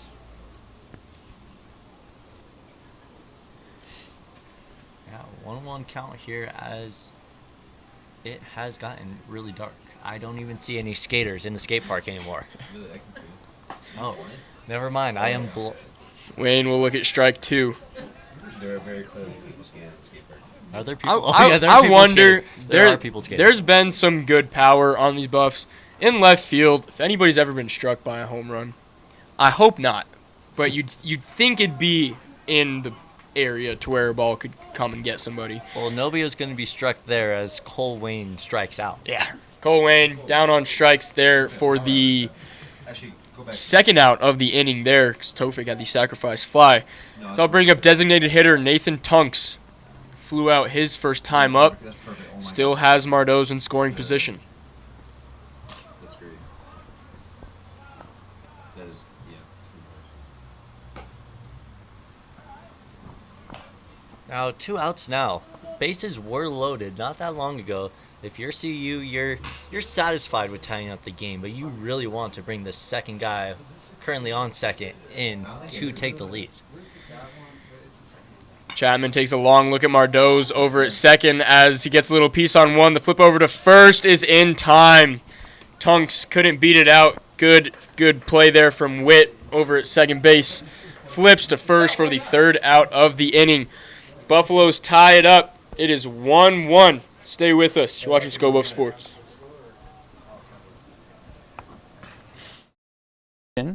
But this time it's going to be a protection that really helps out Salter, and it's really on him this time. Yeah, here you have on a down block look. All the offensive linemen are going to go to your left. You're simulating run, and then you're having designed rollout for Caden Salter. As you can see, great protection for the Colorado's offensive line. They did a great job of freezing these linebackers. As you can see, feet planted. These guys aren't going anywhere based upon the offensive lineman's movement. Yeah, and they froze the defensive line too. Salter's very freely rolling out to his right, but he has a guy in O'Marion Miller right up there. But instead of possibly floating one over the top, which you'd like to see in a sideline situation where you can put it in where only your receiver can get it or it's an incomplete pass, Salter tries to do a little too much, goes with a sidearm throw, and that, with the traffic downfield, a lower football is going to create more chaos in the process, and that defensive back makes a leaping interception that stunted Colorado's offensive movement in the first half once again. It was a phenomenal play by the defensive back, but one that could have been avoided if Salter simply just set his feet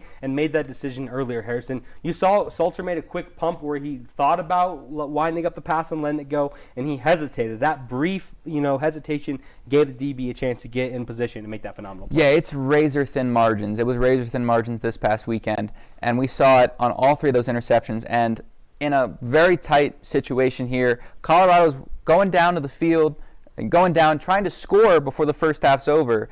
And we have a very well-designed play, but what do you see? Yeah, if you look here, you're going to get 2 curls in the early goal line stages of this route. But one thing that Caden Salter is doing, his eyes never move. He is staring down O'Marion Miller this entire time, and there is no question on where he's wanting to go with this football. Yeah, and he had Zach Atkins if he just set his feet, looked around a little bit earlier. I know it's a quick hitter, but when it's a quick hitter, you have to get that ball out immediately, and instead gets it tipped up in the air and costs Colorado a chance of 7 points. That's a 7-point swing interception, and it was really tough for Caden Salter to just not be a day late, $1. Welcome back to Scott Carpenter Park. Got a tie ball game through the first 4 innings here. Game 2 of the doubleheader. Buffaloes rolled through Game 1, posted 33 runs on the board. Over 4 innings, his first pitch swung on by McKeel. Makes a catch as Cash Mardoz over at first. One quick out here in the top of the 5th. You gotta love that if you're Gray, able to throw something inside to get some weak contact and a little pop up to the first baseman. See right fielder Ballard take his second at bat. Tyler Gray still shoving on the bump. It's working efficiently. Cowboys have given a lot of outs, though, on the base paths. As Ballard get a piece for strike one. Able to fight that one off. He does have to make the adjustment here as he wasn't quite on top of that one. Timing was off. His bat was a little too low. Normal stuff for a first pitch of an at-bat. Ballard will look at strike two now. Now, quickly, 0-2 count for Ballard here. He's gone short. He has to shorten up and he has to play protective. Gray now looking for his sixth strikeout.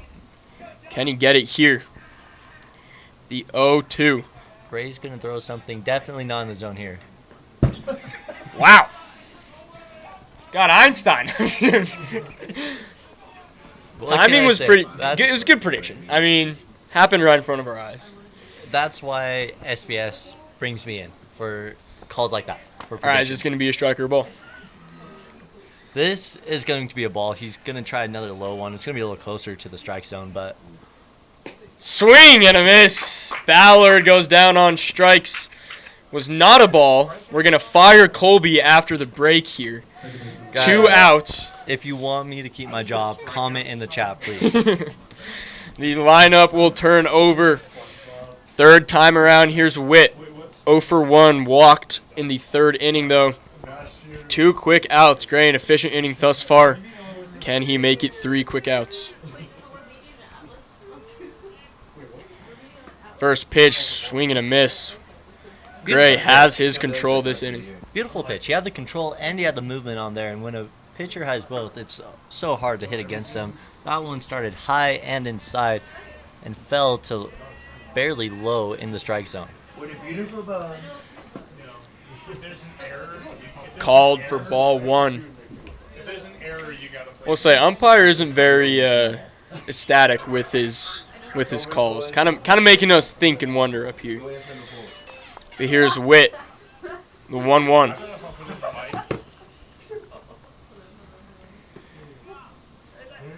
Strike 2. Gray, 1 strike away here. Colby's going to be a ball or strike. This one is probably... Oh, we're at 50-50. There's apparently a pull about if I should keep my job, as this one is... Swung on over to second. Kokowicz fields it over to first in time. 3 up, 3 down inning. Great frame from Tyler Gray. He will put the offense back up to the plate. See if they can rally and take the lead. 1-1 tie. Stay with us. Short. It was overall a really rough half, and while he made things a little bit better in the second half, the consistency has been extremely lacking for Colorado's quarterback. Back to you guys at the desk. CU Athletics announced new security measures this week after the university was fined $50,000 by the Big 12 for a derogatory chant during last month's game against BYU. The changes include more security staff in the stands and student section, plus undercover officers to ensure quick removals when needed. Plus, CU will also install new technology to monitor fan behavior and enhance communication through the stadium's text assistance line. And violations of the fan code of conduct could lead to immediate removal and even loss of ticket privileges for the season. The new rules will take effect this Saturday when the Buffs host Iowa State. For more details on these changes, read Lincoln Roach's full story on ScoBuffSports.com. Hi everyone, I'm Hannah Howell here with this week's Buff Banner, and I'm joined by Lincoln Roach and Harrison Simeon to discuss our current quarterback situation. So we'll get into the questions. Harrison, we'll start with you. Who do you think should start versus Iowa State? And while it's like behind us, like quite a dumpster fire right now, I think the reasonable safe pick is Caden Salter. Obviously, there have been some calls for Julian Lewis to go for the youngster, but playing a team like Iowa State, their defense is stout. It's legit. It had an off week last time out against Cincinnati, cost them their first loss of the season, and so they're going to be playing angry, not just as talented as they are. They're going to be playing with motivation. So I think the safe pick is to still ride with Salter, even though he's made some mistakes. He has shown he can play well, so I think Salter's the right pick. That's great. Lincoln, what do you think? look, I obviously respect Harrison a lot, as a reporter and journalist, but clearly he has no intellect because. All right, ladies and gentlemen, welcome back to Scott Carpenter Park here. News and ScoBuff Sports. After an overwhelming majority in the poll to fire Colby Wyatt, we did it. We pulled the plug. Effective immediately. Now welcoming in the booth is Lincoln Roach. Malin, it's an absolute honor to be on the call with you after several weeks apart. Have you ever called a night baseball game before? With you. Actually, fun fact. Oh, yeah. Great memory on this guy. Here is Max McGinnis in the 9-hole. This is his second at-bat of the day before the line will turn over for the third time around. Chapman still out there. You don't really see a lot of pitchers duel in fall ball club baseball, but we got one today. Chapman and Gray, inning for inning. He's out for his 5th frame of work now. Here's Max McGinnis. Pitch will... He's going to stay in the box. Definitely hit him. For sure hit him, but you can see it's kind of bounce it off. If you could get hit by a baseball, where on your body do you think you could absorb the hit the best? I'm going butt. Yeah? It's not a bad call. No vital organs. McGinnis will take his base after getting hit by a pitch. Base on balls to start the inning in the 5th. No, butt's a good call. Butt's a good call. Because you still got the padding, Mm-hmm. I think right on, on left cheek. Okay. So Is no vital one better than the other, or would you? Yeah, I'm going that just because I have a bad right hip and knee, and that'll get you. That will get you. I feel like that could have some implications. Whereas I think in that case we're good. Lincoln, why don't you give a shot at pronouncing the name of person batting now? We got Kyle. Kyle. We got Kyle up on. We got Kyle digging into the plate. Pretty sure he doesn't have a last name. You look at ball 1. Kyle Kakakiviliana? Nope. That is definitely it. Kakakiviliana? Cacciavilliana. Kyle will ground one over to third, flip to second in time, over to first. Wow. Around the horn double play. That is one of the better defensive plays I've seen from the Cowboys. Did look like they thought that was out number 3. But 2 down now. Great double play around the horn. So that will bring up Chase Ambule. That was really embarrassing for the Cowboys field out there. I mean, not a great look. It's really not difficult to count to 3 in my opinion, but I don't know. I do have a friend, Remy Krupinski, who may not be able to. But it's okay. We believe in him. We believe in Remy. Yeah, we do believe in him. I'll text him. Let's see if he can count to 3. Yeah, just double check. Meanwhile, Ambule's 0 for 2. Struck out his last time up. Now 2 outs here. Game 2 moving along much more quickly than Game 1. 2.5-hour marathon. 36 total runs. 33 of them by the Buff, so really not, Ambule will look at a ball there. 2 down here in the bottom of inning number 5. Do believe it is a 7-inning game here since it is a doubleheader. Could see here as Ambule take a strike. And we have the results of the poll on the screen. A late surge of 3 votes brings the poll for should Colby Wyatt. I'm good. It's a little Colby fishy over keeps here. His job, but feel like unfortunately we already did trigger the buyout. Yeah, he's gone. He's out of the building. $50+ million buyout. He's out similar of the to James Franklin. All the votes happened at 7 p.m. at night. That's really suspicious. Very strange. Yeah. They count votes. Some election fraud might be happening. I don't want to point it. I don't want to point any fingers. As Ambule lines one over to short, very hot off the bat. High side will make the play. Flip the first in time for the 3rd out of the inning. We have played 5 in Scott Carpenter. We got 2 more innings to decide the winner of this one. We got a 1-1 tie. Stay with us. I mean, the clear choice here is Ryan Staub. No question. Come on.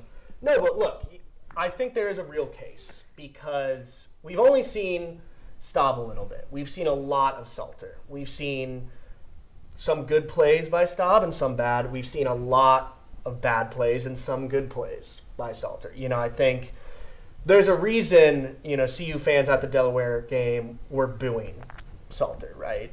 And then if we're looking at stats here too, right? Staub in a game and maybe, really 5-10 minutes max playing in Delaware. We see 2 touchdowns. We do see 1 interception, right, at Houston. But if you then look at that versus Salter, right, we're at 4 interceptions. 3 in 1 game. Right. The last game. I think we are actively kind of watching him get worse in that second half in his performance. If you look at Georgia Tech, right, it's nail-biting loss. BYU, a bit less of a nail-biter, but still a nail-biter. Now we're at TCU where they're just racking up points in that second quarter, and I have a feeling at Iowa State, if we leave him in, we're going to see a lot of fans gone by the fourth quarter. But, yeah, I think what we have seen of Staub has been promising, to say the least, and I'm just getting sick and tired of seeing Salter, decide to try to run it himself and, lose us 14 yards. Sure. Okay. Great little discussion there. Now, do you guys think Juju will be getting any meaningful play time this year?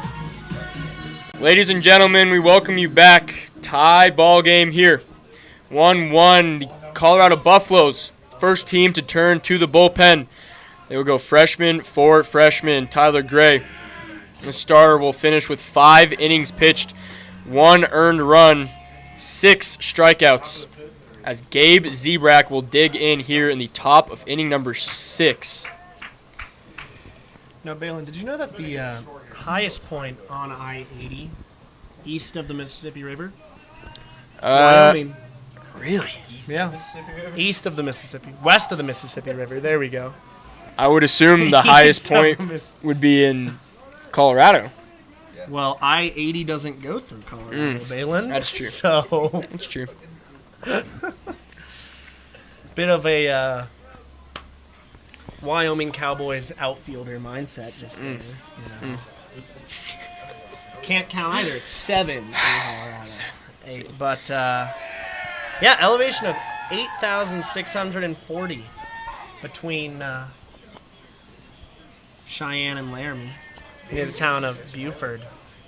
Mesa, Wyoming catcher, will reach first base on the hit by pitch. Not a great start to Zebrak's night on the mound. He did get some at-bats in Game 1's marathon. Surprisingly, the score sheet is correct. Zebrak went 6 for 6 in Game 1 at the plate, with 4 singles, a double and triple.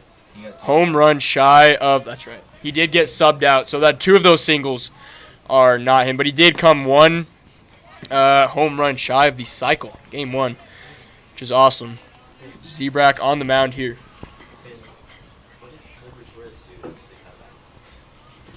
You gotta wonder, with the Cowboys here in Boulder, obviously I checked the stands. He's not here tonight, but the question is former Wyoming Cowboy Josh Allen watching the live stream right now? And if so, how did he vote on the Cody decision? I would like to know his opinion on that. He seems like somebody that you just value their opinion. Yeah. You understand that his opinion means more than my opinion. Reigning NFL MVP. Yeah. Heisted strikes out, 1 on, 1 away for John Leader. DH once again has had a good night so far. 2 for 2 with a pair of singles, seeing the ball well. See if he can get his 3rd here. Mesa takes his lead at first, swung on foul. We did see Buffs player, I believe it was Finn Simones, get struck by a foul ball, game 1. Walked it off there. That one came pretty close to the Wyoming dugout.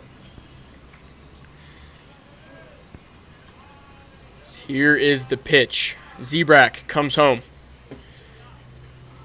Just outside.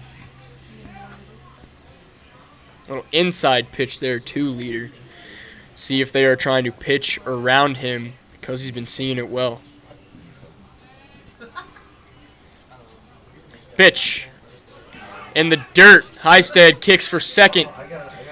He will be safe. Stand up. Cole Wayne didn't give him a throw. Had to find the ball. Runner now in scoring position for Wyoming. Now, another bit of Wyoming trivia. Do you know what the local economies in towns like? Hold on, I actually lost the trivia question. Come on, Overtime. got one job over here. I know. New poll in the chat: should Lincoln be fired? Yeah. Instead, I was really excited for the trivia question. All right, we're back. We're back. For cities like Green River and Rock Springs, do you know what their local economies kind of tend to depend on? Rock Springs? I don't know. A lot of oil and gas, and also mining. And thanks to that mining, places like Rawlins, Wyoming, actually have a lot of traffic on I-80, especially from large trucks carrying the minerals. But unfortunately, federal interstate maintenance funding levels these days are currently insufficient to properly maintain the Wyoming span of I-80, according to WYDOT, the Wyoming Department of Transportation. It really makes you wonder. Makes you think, man. Makes you think. What goes on? What do you think people in Wyoming do during their free time? They skip?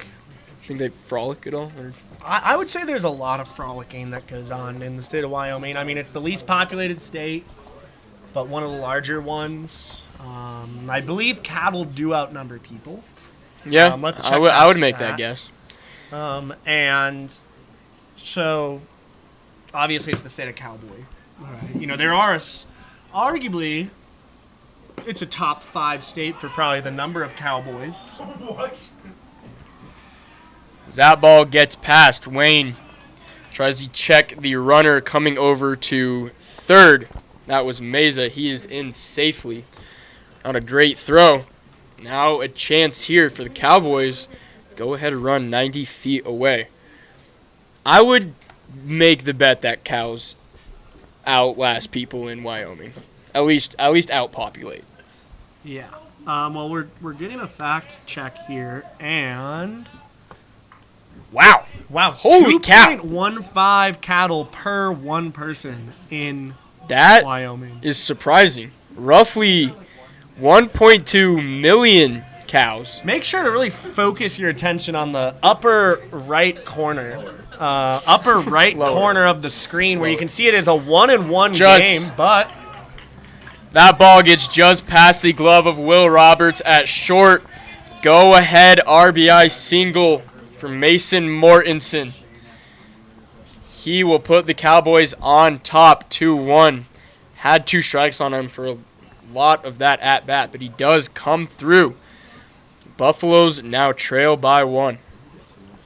Now, back to Wyoming trivia. We're going to just stay a little bit more on, the importance of I-80 to this state's economy.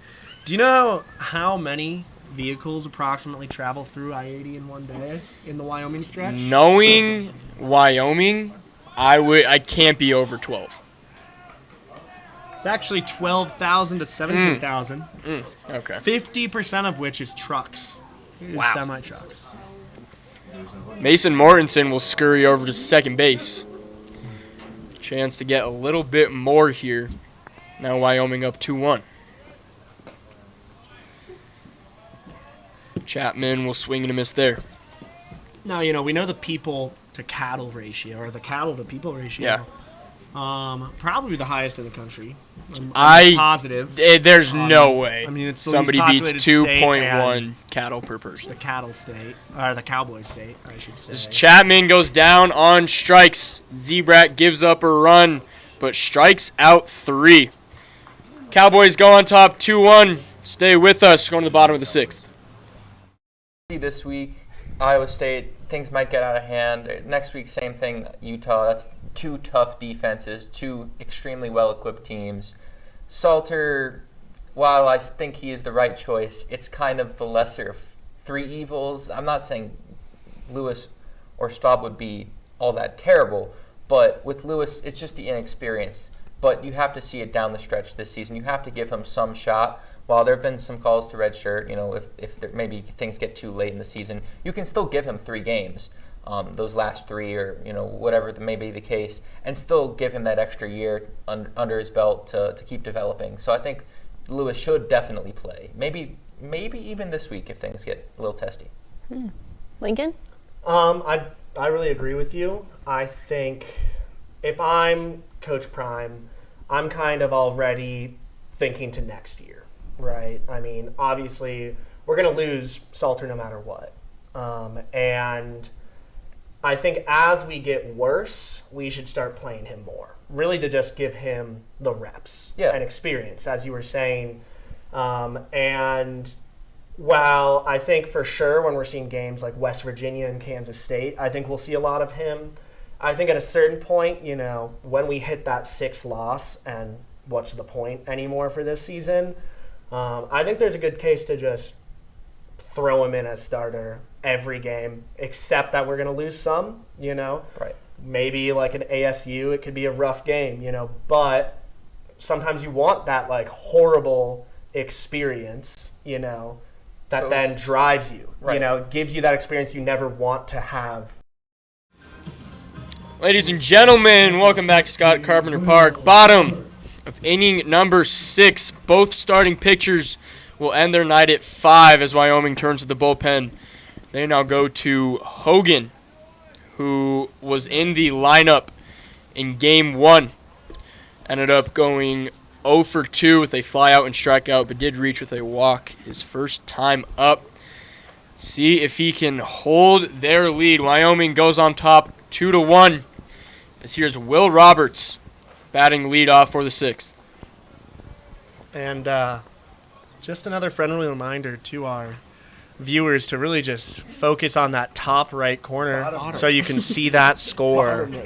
Top left corner so you can see that score. Wyoming 2, Colorado 1. We're really going to need to see a good showing here in this inning from the Buffs.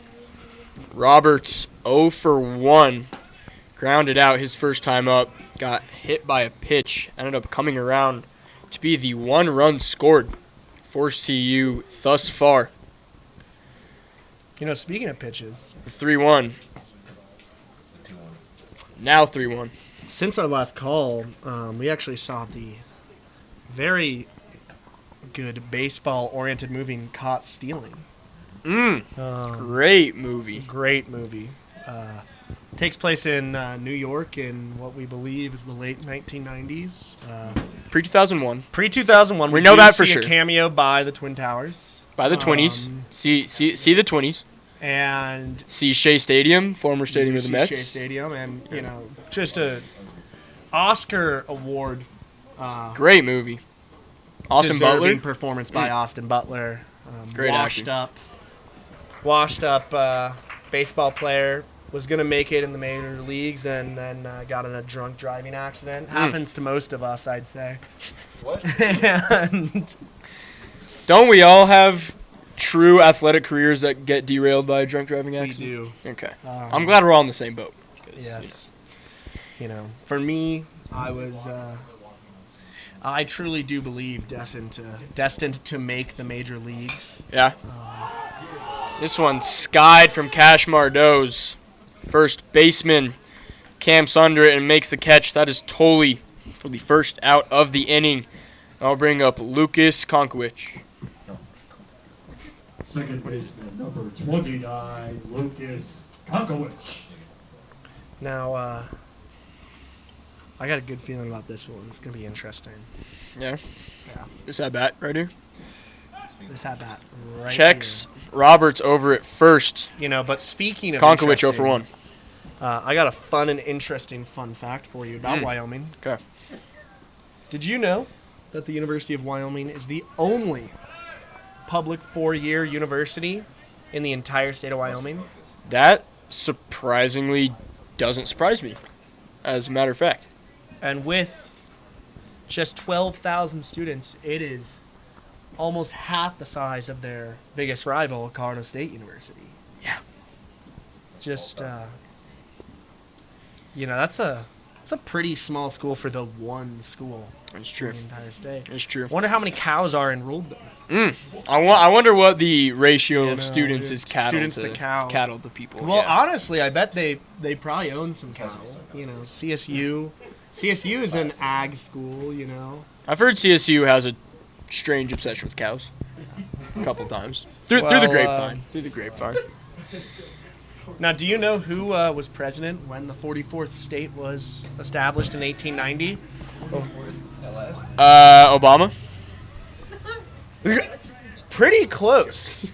No, it was Benjamin Harrison. That was my second guess. I was Benjamin Harrison. I was Brock, and I was Benjamin Harrison. Yeah. And speaking of presidents, President Harrison Simeon. Harrison Simeon. Son of Sandy Simeon, who I got to meet today. If he was a good Lovely president, woman. he would be tuning into this live stream right now. There's a chance he may be listening. We'll see. Yeah, absolutely lovely woman, his mother. And I'll say it. I think his tenure as president of ScoBuff Sports maybe a bit more scandalous than that of President Benjamin Harrison. But Will Roberts here over at third. That will bring the infield in as Konkowicz will draw a walk here. Big spot in this game. Runners on the corners, only one out for Luke Tofig here. 2-1 ball game. And, learning about President Harrison here, I may have to retract my statement. Seems like he may have been a bit worse at the job than Harrison Simeon. Harrison Simeon, great president compared to Benjamin Harrison. He oversaw the economic policies that are believed to have contributed to the Panic of 1893. Man, that was a scary day. How much did your family lose in the Great Panic? In the Panic of 1893, yeah, it was a tough one. Runner, ball gets by the pitcher. That will give Konkowicz second base.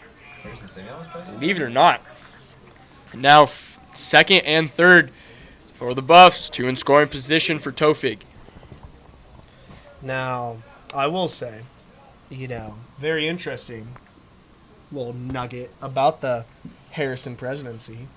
He was the president when the federal budget first eclipsed $1 billion. Wow. I know. Even after the Panic of 1893? Mm. Yeah, not fully sure if it was pre or post Panic. The Panic. You never know. But anyways, back to the ball game. We got second and third here. Infield is in. Any ground ball, they're going to try and come home. Remember, there's no force at home either. Swung on into center field. Tofig puts good piece on it. That is not caught by the center fielder, Mason. Buffs will tie it up. Here's Konkowicz coming home. He is in easily a 2-run RBI triple from Luke Tofig. Colorado goes on top. It's 3-2.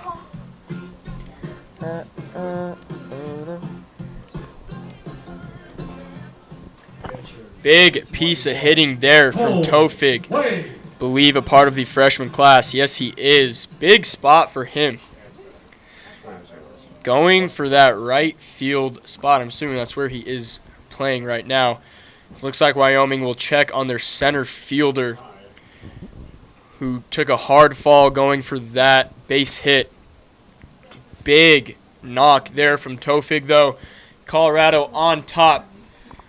Looks like we got a little break in the action. Stay with us. We will return to continue the bottom of the 6th inning.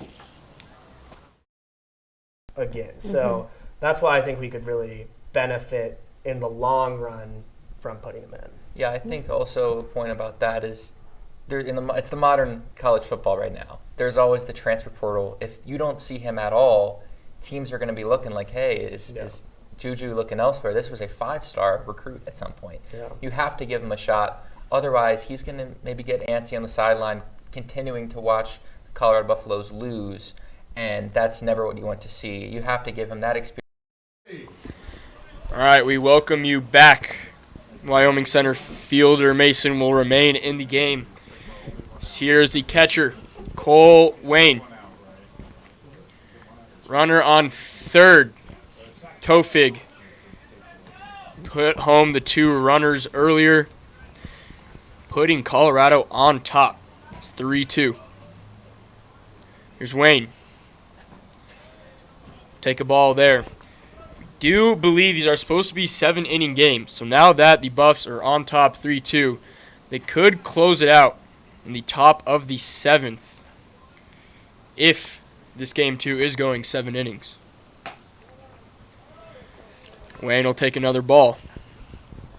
Now, you know what I think? You know what we haven't talked enough about during this game? I-80. I think we've covered I-80 enough, but you know, we really have not gotten into complex legal theories revolving the state of Wyoming, specifically Yellowstone National Park. You ever heard of the Zone of Death? Wow. No, I haven't, actually. It is Sounds dangerous. section of Yellowstone, very small. I want to say roughly 50 square miles, where there is a legal theory that it's the only place in America where you could get away with murder. Wow. Because the Constitution says you're entitled to a trial by a jury of your peers. Okay. And it is the one place in America where there is, in the federal court jurisdiction, I believe, literally no peers of yours that could oversee the trial. So that's probably why Wyoming's losing this game. Yeah, murder's Wyoming not cool. Is, they need a Wyoming's in the zone cool. of death here. Wyoming we'll see if they can crawl is out. in the zone of death, as they will award Cole Wayne a free base on balls. Now runners on the corners, the designated hitter Nathan Tunks. Good old Tunks. He will be pinch hit. Cole Wayne will exit the game. We will get that name soon.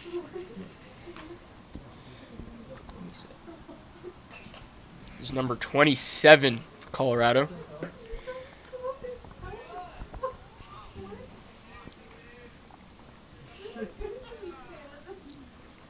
You know, Balin? Pitcher will call time here. Do you ever just think about the moon? What? No, honestly, I've been taking a solar systems class this semester. I did think I'd like it at first. Now it's all about math. Yeah. But I did enjoy our section on the moon. It's pretty crazy. Did you know you can find out the mass of a planet by just knowing that it has a moon? You know, weirdly enough, I did know that. But, you know, I bring up the moon because I'm looking at it, and it appears the moon is just not here tonight. I don't see the moon from the right view now. From our press box. As Tunks will get a good piece on this one, it will drop into right field. That is Kongowich coming around to... No, excuse me, that is Cole Wayne coming around to score. If they weren't Tunks with already, an RBI, it's 4-2 Colorado. If they weren't already, they are. Those Cowboys are in the zone of death now. You know, 4-2 Colorado going into the bottom of the 6th. You know, Balin, is this just a 7-inning game since it's a doubleheader? It should be, although we will say the umpire did inform us about mercy rules earlier in the game and did make it sound like he was preparing for a 9-inning game, saying that the mercy rule was 10 runs after 7. But interesting. I think the doubleheader is supposed to be 7-inning game, so I guess we're just going to kind of see what happens next inning. Now the Buffaloes are on top 4-2, so if they hold Wyoming to 1 or even 0 runs, could complete the doubleheader sweep here on this Sunday afternoon. Now turn night here. Beautiful night, Scott Carpenter Park in Boulder, Colorado.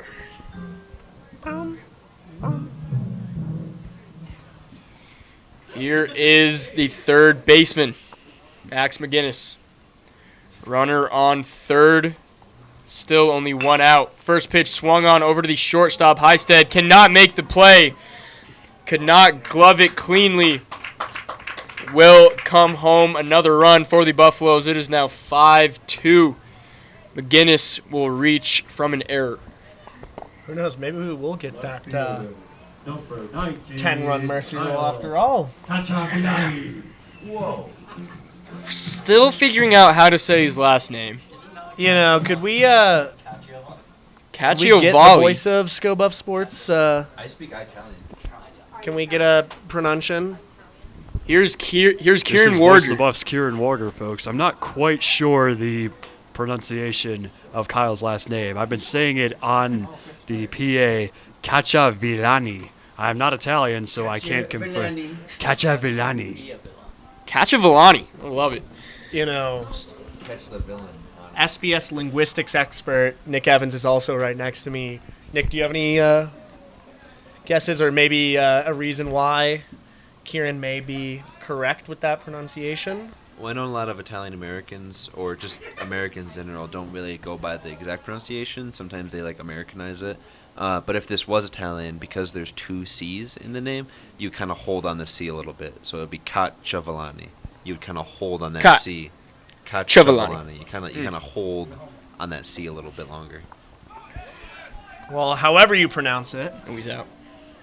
he is off the first base. Safe at third. Very close call there. A walk to Kyle.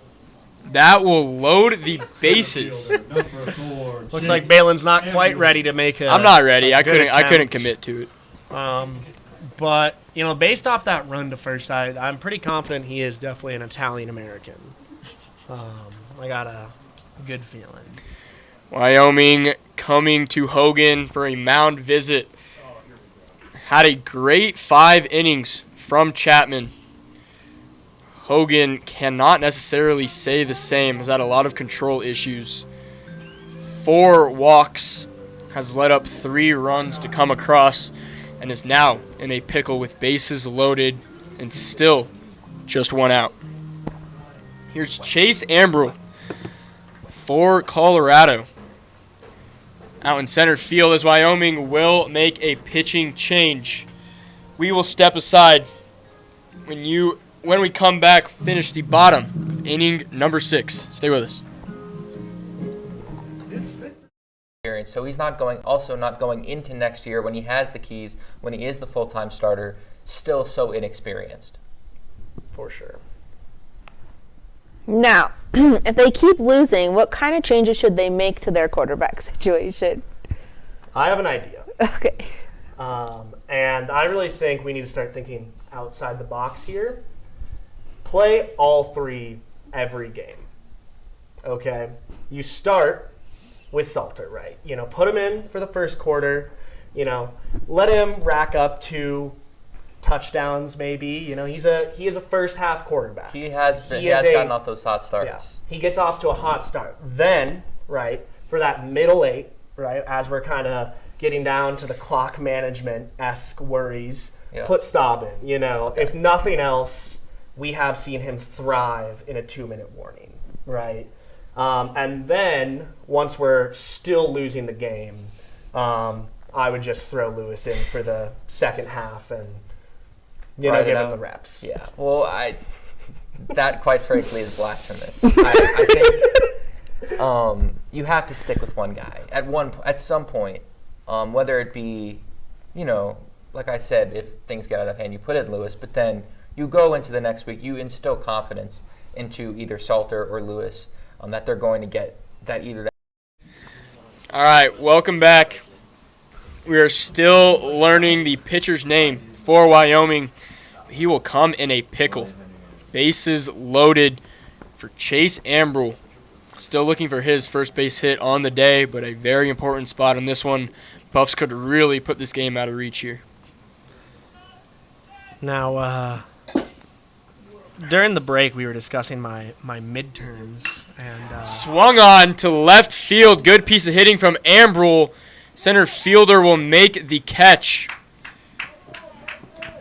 Run will come into score, though. A sacrifice fly from Ambule. And the Buffaloes go up 6-2. They put up a 5 spot in the 6th inning. 15, Will Roberts. this is an at-bat I've been waiting all game to witness here with Will Roberts. Very excited to Roberts. see how this plays. Digging in. 0 for 1. Has a hit by pitch and a walk his last 2 times up. Runners on first and second here. That was the second out of the inning. So if this goes to 7, Buffalo's looking to close this one out next frame. Big swing and a miss from Roberts. I think it clipped the catcher. As Meza try to walk it off. It looked like the ump was kind of talking to Roberts, giving a bit of a "I'm not mad, I'm disappointed" look. It's true. I wish we had replays so we could see if he was shaking his head during the look, but I unfortunately do not recall. Do you think Wyoming's coach was mad or disappointed in their 33-3 effort in Game 1? If I was Wyoming's coach after last game, let me rephrase that. If I was the Wyoming club baseball president after that game, I think I would have had to pull a Penn State and get that guy out of there.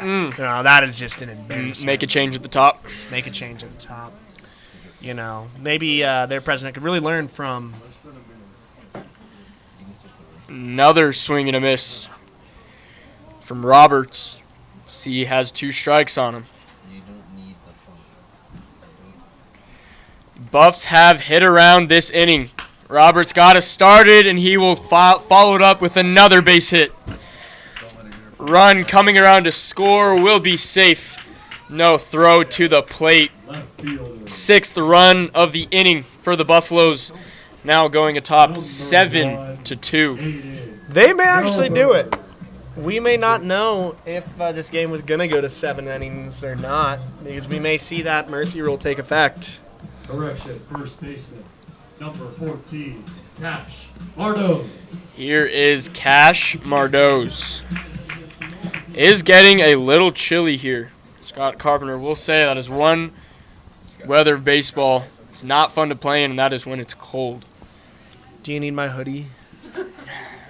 I appreciate the offer, but I'm okay. Thank you. Are you sure? I'll make it. I'll make it. We actually have an offer from.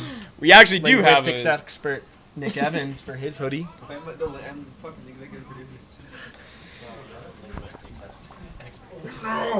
So I've been told to correct myself, linguistics expert and executive producer. My apologies to Nick Evans. I've heard the executive producer's more on the side, though. Yeah, he's far more passionate about the linguistics aspect of the job. I just do SBS for the money. Yeah. Mardos will swing at that one, got a piece of it. Does it for the love of the game. Yeah, we did say this game would come down to who went to the bullpen first. And the Buffaloes so far have controlled that aspect of the game tenfold. 7-2. Yeah, 7-2. Whoops. Oh, I did score. This is Mardos. This is his 4th at-bat. He has 2 base hits. Buffs not really extending a lot of their hits. Haven't gotten an extra base hit yet this game. But a lot of singles. His runner over to third. He'll be safe. Plunked him as well. That will put runners on first and third. You know, he was not. He was not caught stealing right there. He's not caught stealing, as a matter of fact. Yeah, I really could not recommend the film enough. Very good. Bad Bunny. Bad Bunny's in it. That is true. That is true. The Mafia? The Mob? Yeah, there's the Hasidic Jewish Mafia. Yeah. There's a shooting at a wedding. There is shooting and I think bombing of a wedding at one Yeah, point. really bad wedding day for those two I know. in the movie. The premise of the film is that Austin Butler, the washed-up baseball player, who is an alcoholic. Well, I wouldn't say he was a problematic drinker.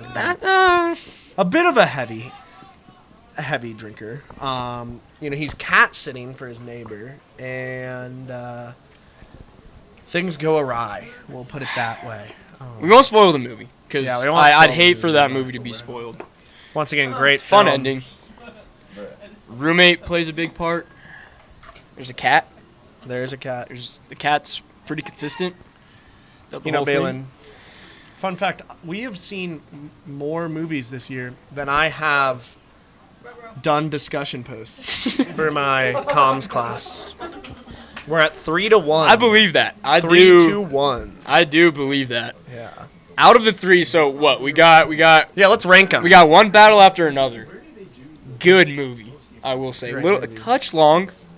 Great movie though. Very enjoyable. Honestly, anxiety inducing. It wasn't one of those movies where I ever once was like, "How much longer do we have?" Mm-hmm. Good point. If I ever have to think, "How much longer do we have?" That's when I know it's a too long of a movie. Yeah. But Oppenheimer, right? What, like 3 hours plus? Never once was like, Never how once much longer is checked. it's gonna Never be? once checked. And that was what happened with this film. Konkowicz lifts this one into center field for the third out of the inning. Wyoming will finally get that third out. Buffs come around to rally for 6 runs in the 6th inning. That will put them up 7-2. Stay with us. We'll see if the Buffs can close it out here in the top of the 7th. That second chance or that continued opportunity. So it's been a carousel all year, but they're trying to win regardless of the stakes, even if they're at 2-8, 2-7. It's not like they're going to go into a week like saying, "Oh, let's just experiment. Salter's on his way out, but let's still play him. Staub might not be the starter next year, but let's still play him, see what he's got."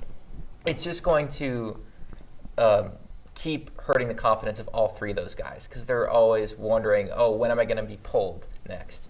So I think sticking with an announced starter before each week is the way to go, and then riding it until things maybe get out of hand in certain games. Look, I think there's a reason that the saying exists, there is no Harrison Simeon team. Because it seems like you're very narrow-minded in a one-person mindset here. But, I mean, the power of friendship and teamwork, if you put those together, there's nothing that can stop that. And I think if we start thinking of this as a quarterback battle and start thinking about it as a quarterback team, that's where we might find success, And I know it could Has there ever been a successful team like that? Has there ever been anyone crazy enough to try it? That's what I'll ask you. Maybe you're right there. Yeah. Well, okay. Are we ready for the final question? I am. This is a nail biter. This is for all of our Summer I Turned Pretty fans. Who is the Conrad and who is the Jeremiah? Lincoln, I'll let you take it away. We welcome you back. Top of inning number 7. Buffaloes lead it by 5. Rallied for 6 runs last inning. Here's first pitch to Tully for his 3rd at-bat. Struck out his last time up. What do we think of these yellowish orange helmets? That's what Wyoming. me and Colby were talking about. I mean, they're different. I don't really like the color that are in between colors. Like, you got to pick if it's. I guess this is. I don't know if this really applies to this. I don't know if I love it or hate it. I kind of like it, but at the same time, I strongly agree with you about the color scheme. Yeah. Like a brown helmet with the yellow logo would look pretty good. That would look great in my eyes, but yeah, but I don't know if they have that. Don't know if they have that money for decals on the helmet. To be honest, if I was their equipment manager, I'd probably spend the budget on other things. The 2-2 in the dirt I will load up for a full count. Excuse me. Due up for the Cowboys. Tolley, McKeel, and Ballard. See if they can get a rally. Try to make this game closer. The payoff pitch. Swung on, fouled off. Ooh. Almost hit an unsuspecting fan. Nothing better than that, just like metal on ball sound. Dong. That just knowing that everyone in the stands is safe. Tolley still battling here. This will be the third full count pitch we see.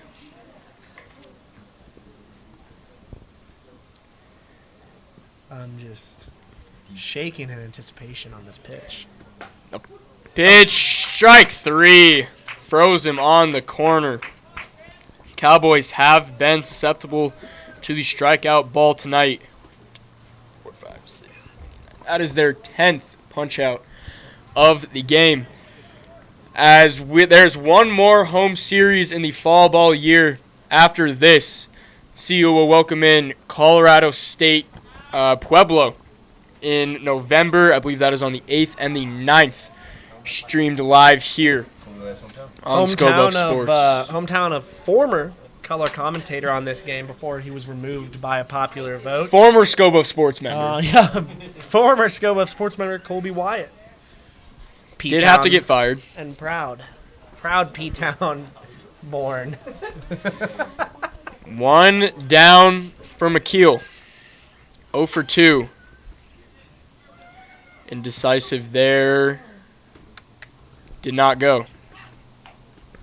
You think the sport of baseball, obviously it's been struggling a lot with viewership. Sure. Do you think it could benefit from more or less, hitting the batter by the pitcher? I think it's exciting. I think there's no, super full hatred rivalries anymore in baseball. That kind of goes back to pitchers hitting, plunking a batter. Which, almost. But I think it's fun. It's fun when two teams hate each other and get in fights. So here's my pitch. Okay. Pitch. Get it? 'Cause yep. He will leave McKeel. That will make a 1-on, 1-out situation for Ballard. You let it still be a, if you hit a batter, it's a walk. But if you knock them down, it's a strike. Okay. I like that, actually. So if you're going to plunk him, really just go for it. Yeah, because then it'll help you. So first pitch, swing and a miss from Ballard. Yeah, and if he's unconscious, he's out of there. I think that can make some. I think the issue is that baseball isn't a contact sport, and we could change that. Let's put pads on these guys. He'll show the bunt. Came off a little hot off the bat down the third base line. Do they do it like hockey where you're allowed to fight? Oh yeah, I think that's my favorite part about hockey is that they let the fights happen. You remember the USA Canada game? That was just that first period was just a massacre on the Four ice. Nations. Yeah, it was the swing and a miss. Nations final. Second strikeout of the inning. That makes it 2 outs. So, if Witt gets retired here, could see the end of the ball game. You will see the end of the ball game, not could.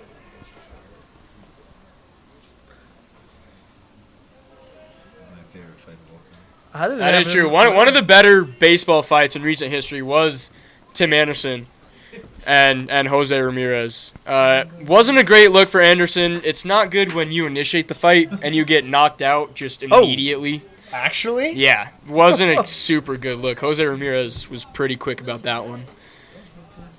Yeah, I think we just, without changing the spirit of the game, I think if we could just find some ways to get things going, maybe even if the say right baseman is touching the base, if you go in there full Cam Scadaboo headbutting him, and you claim that base, it's sick. It's yours. It's yours. Yeah, it's up for grabs. I like it. Are you a big Savannah Bananas fan? Can I be honest? Say your part, because I might agree with you. I'm more of a party animals guy myself. Oh, that's not where I thought you were going at all. But wow. Okay. Elaborate. I know that's more of a Texas tailgaters guy. Yep, that's right. Fun fact, I once this summer spent an entire day researching the Savannah Bananas for an article. They got a brand, that's for sure. They know what they're doing. And then, about 3/4 of the way through, we found out that it was not actually the Savannah Bananas coming. It was the party animals taking on the Texas tailgaters. I would be really upset if I paid for Savannah Bananas tickets and I saw not the Savannah Bananas. That is strike 3 on Witt. I believe that will end the game. The Colorado Buffaloes will sweep the Wyoming Cowboys in both games of this doubleheader. They take down Cowboys in game 2, 7-2. A nice rally there in the 6th inning where they hit around. How many in? 2. Wait, we're going the full 9? We're in the full 9? What? Okay. I thought that was 7. Getting new word from the umpire. Are we doing 7 or not? And we are playing the full 9 innings. All right, Okay, looks like we heard from the ump. It is going to be a 9-inning game. We thought it was only 7. Sorry about But, that. interestingly enough, the rule is after 7, it's the 10 run. 10 run mercy rule. 10 run rule. So we will play now these final 2 innings no matter what. Yay. Buffalo's up 7-2. Stay with us. You're watching Scopa Sports. I think there is no doubt in my mind that Jeremiah is Salter and Ryan Staub is Conrad. Ooh, Right? okay, And yeah. Here's why.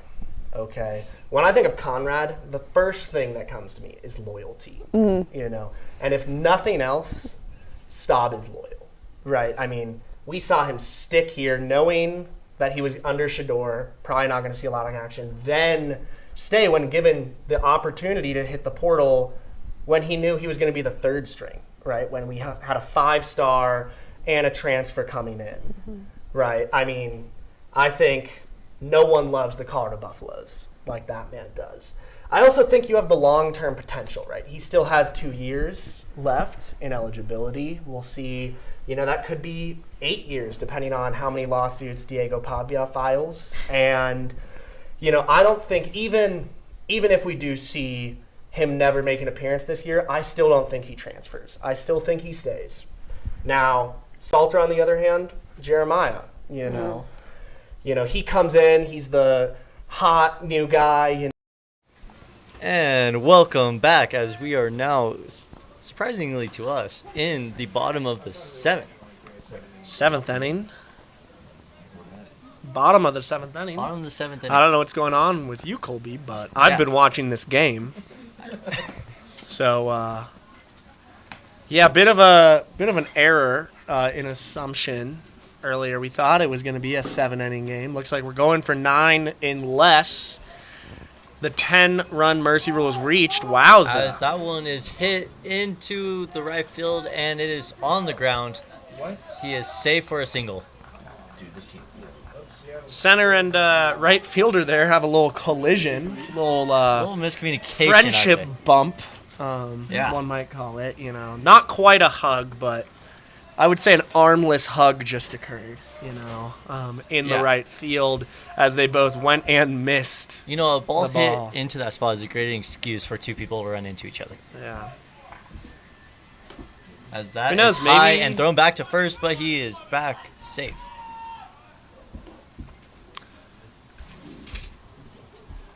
Now, up to bat, we got Luke. He started the inning. Luke Tofig. Yeah. Number 10. So now Cole Wayne is up to bat with Cole Wayne. Tofig Never mind. at first, settling in. Colby, you're doing a great job. Thank you. I just got here. I could never understand why people voted to have you removed. Really? So did you vote in that? I did. And which way did you vote? As that is a big swing and a miss. You know, as a proud American citizen, you know, I'm entitled to the right to not reveal my vote. It's one of the benefits of living in this country. You know. As he steals second, Tofig is going to be in there, no problem. Second, I thought he was going to go for third. Honestly, against the Cowboys, he couldn't be the worst decision. He would have had a chance, yeah. Because that was probably maybe the easiest steal of Tofig's career right there.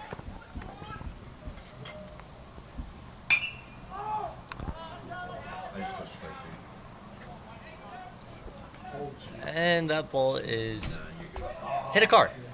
No, Did it really? Did Did it? It hit an excavator. Hit an excavator. Interesting. That is interesting. Oh, it did hit an Yeah. excavator. What is an excavator doing in the parking lot? Just in the parking lot. I did not notice that before this. As that is ball 4, now the Buffs will have 2 base runners, Luke Tofig on second and Cole Wayne on first, with 0 outs. Big opportunity here for Nathan Tunks with 2 of his teammates on base. That is correct. Yes. He got hit. Oh. It was 2 balls. I'm getting word he got hit. That is on me. I was looking at the excavator in the parking lot. But That's he did get alright. hit. I was also looking at the excavator. So that's on us. We'll do better. We'll make sure that at least one person is watching the game at all times from now on. Oh, that's a strike.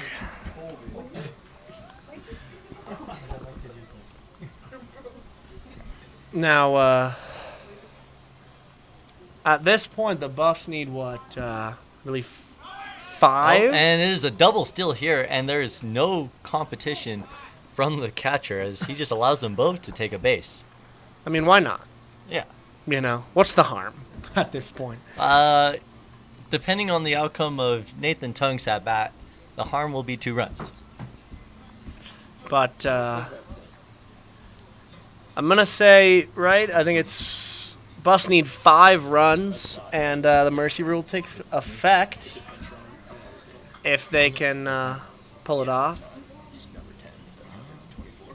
Getting word now that is not, in fact, Nathan Tunks up to bat. No, that is Max McInnes. Max McGinnis. Then maybe we could read the numbers, Colby. Yeah. It is a clear 2-5. 2-4? 2-5. Oh, you're right. 2-4. Oh, as that ball gets away from the catcher, and that is a clean run being scored, and now another one. Nope, he will hold up at third. Probably smart. All right, it is. Neither of us were right. It is number 25. Well, I was right about that, but I'll move on. You know. Well, you know, this is kind of the consequences when Scope of Sports decides to fire me, then bring me back mid-game. Yeah, you got a little bit of miscommunication. You know, that reminds me of Caden Salter's excuse after the BYU game. Oh, well, you know, having to sit out a game really messed with my head. That's that sounds like you right now. And, you know, after this whole situation today, I understand where he's come from. And, you know, there are even chats saying bring in Lincoln instead of me. I know how he feels when he was hearing chants that said, "Where's Juju?" Yeah. You know, speaking of Caden Salter, you know, wonderful performance yesterday as the CU Buffs upset. Oh, it is Max McInnes. Now Max McGinnis is up. No, that was 25. That's number 25 goes to steal a base, and he is going to be in there no problem at all. That was nice. He was quick. What is this catcher doing? Well, not throwing at steals. That's what he's doing. I mean, obviously 25's quick, but... Yeah, very quick. I mean, the catcher just watched. Didn't even try. Well, I think he had a little trouble with the ball grabbing it. So, but yeah, no, I mean, that's what, the 4th or 5th steal now in not that much time. We include the double steal. I'm going to choose to include it. Yeah. Anyways. Max McGinnis is up. We were talking about him not that long ago. And mistakenly that ball is talking another about one him. in the dirt. Yeah. But yeah, Buffs upset number 22, Iowa State. Yes. Kind of bringing back a little bit of hope of maybe of a bowl game this year. I'm feeling like they can get a bowl game here. And, I think with where their current paths are going, I think we could see if Colorado beats West Virginia, Arizona, and Kansas State, we could see a matchup of Colorado and UCLA at the Snoop Dogg Los Angeles Bowl That's this year. Interesting. I know I'm pulling for it. Quest, but Sorry, Penn State.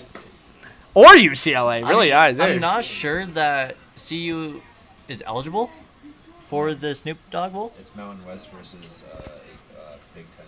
Mountain West versus Big Ten, No, okay. Big 12. Big 12. It was But Arizona versus CU is not eligible for Big 12 bowls. Only Yeah, we're Pac-12. What's the lowest level Pac-12 bowl? As that one is hit straight into the pole that you guys are always looking at from the camera because it is right in the middle. Is there a Martha the Cure Bowl? Is there like a Martha Stewart Home Goods Bowl?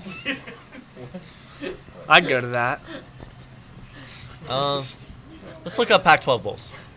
Because, this is the last year where CU will have to play in a Pac-12 bowl. And then after that, they are eligible for the Pop-Tart Bowl.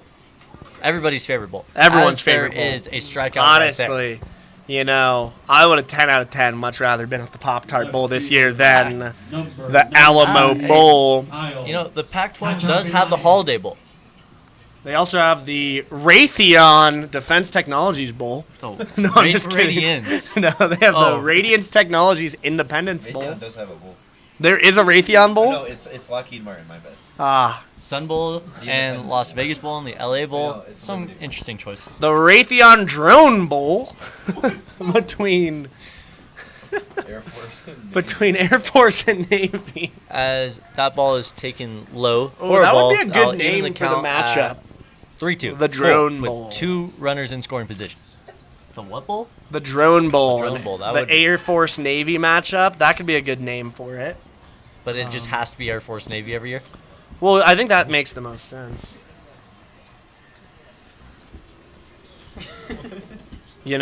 Up to bat for the Buffs, number 19, Kyle. Number 19, Kyle is up. Yep.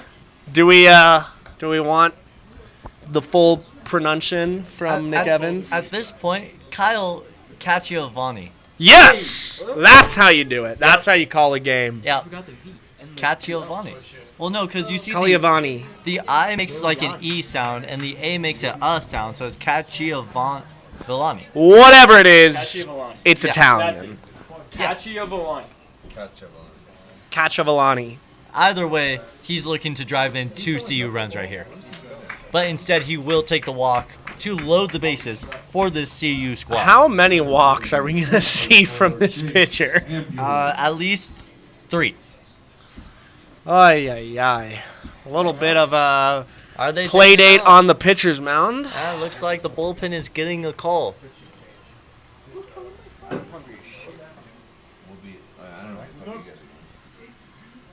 Yep. Yep. Yes, sir. Kind of Never mind, crazy that I the lied. ump No didn't call know to the the bullpen. score. Just a conversation here at the mound. runs at midnight. Let's just take 4 from game 1. Bum, bum, bum. Let's just honestly, we'll take. You should be able to do 30. that. After that meeting, we have to infer that the pitcher and the catcher are on the same page for this huge at bat. You always want the pitcher and the catcher on the same page, If there's any 2 people that should be on the same page, it's probably them. Yeah. I don't know. Center field, left fielder? True. Yeah, but I think the special relationship between a pitcher and a catcher, it's a arguably unbreakable bond. Yeah. Oh, as that is hit fair. And that will bring in at least 2 runs as another runner rounds to third, and he will stop at third. That is a 2 RBI double right there from Chase Ambia. And that mercy rule is in reach for the Buffaloes. 2 more runs, and this game is over. You got to think. Cowboys got a long drive up to Laramie after this. Maybe Long they just phone it in. They Call it throw a the white game. flag. I'm not sure they'll do that. Maybe but they start might. pitching underhand. Underhand, yeah. Do you know what year that the overhand throw became legal? I'm going to guess 1997. It was sometime in Minus the 100. 1880s. I actually wasn't that far off. About 100 years, give Well, or I take. said minus 100. Oh, okay. Because the joke was going to be 1897. But when did the Pac-12 start? What are you looking up here, When did Colby? Kind of freaky search tab history. When did the Pac-12 start? Was that there? Clearly, Oh, with the that's- admission of Colorado in 2011. That's embarrassing. Colorado and who was the other? Was it Utah? Yeah, I think it was Utah. It was Utah, yeah. Colorado, Arizona, Arizona State. All moved. Is that Hannah? Yeah. Social media manager for 1884 is when the overhand pitching started. We will have a full social media staff here in the press box Yes, we to will. Finish out this lively game. Big thing. Ah. Oh. As that batter You is wondered. struck out, which means there are now 2 outs. The opportunity to end this game comes down to this last out here. End the game in the bottom of the 7th, I mean. And that is a swing and a miss. He really wanted to hit that one. I mean, it was not in the zone. He tried, but yeah. that's for sure. At the end of the day, He went for it. At the end of the day, and the Wyoming coach is going to be asking this, can you really ask for more than them to try? You really can't. Yeah. You know. We need to win by 10 to get to Michigan. Now, Oh, man. That was an This is, interesting pitch, but he decided to watch it. It was bit of a silly move by him. Bit of a silly goober move. 2-1 count. What? Actually, what is he trying? Oh, and that is hit to the second baseman. And it is past him. The last runner is coming in. My goodness. This should be the game. And he scores on an error. And that is the ball game. Buff Tua, that's the ball game. CU walks it off in the bottom of the 7th due to an error on the second baseman. And that, ladies and gentlemen, is the end of the CU versus Wyoming series. It has been a long day here at Carpenter's Park. 12-2. We have been here since before 3, and I want to thank all the viewers that have been here with us. The viewers who voted to not have me fired. And as always, we encourage our viewers to come join us for the post-game party at the Chili's off 287 and Baseline in Lafayette, Colorado. Once again, at the Chili's off 287 and Baseline. It is a fun time, but this is... Drinks are on Nick Evans. This is the last time you will see... I don't drink. This is the last time you will see the CU baseball until November 8th and 9th when they take on my hometown college, CSU Pueblo. CSU Pueblo should lose that. We'll see. You know. But until then, thank you for tuning in to Scope Up Sports. And don't forget, you heard it here first.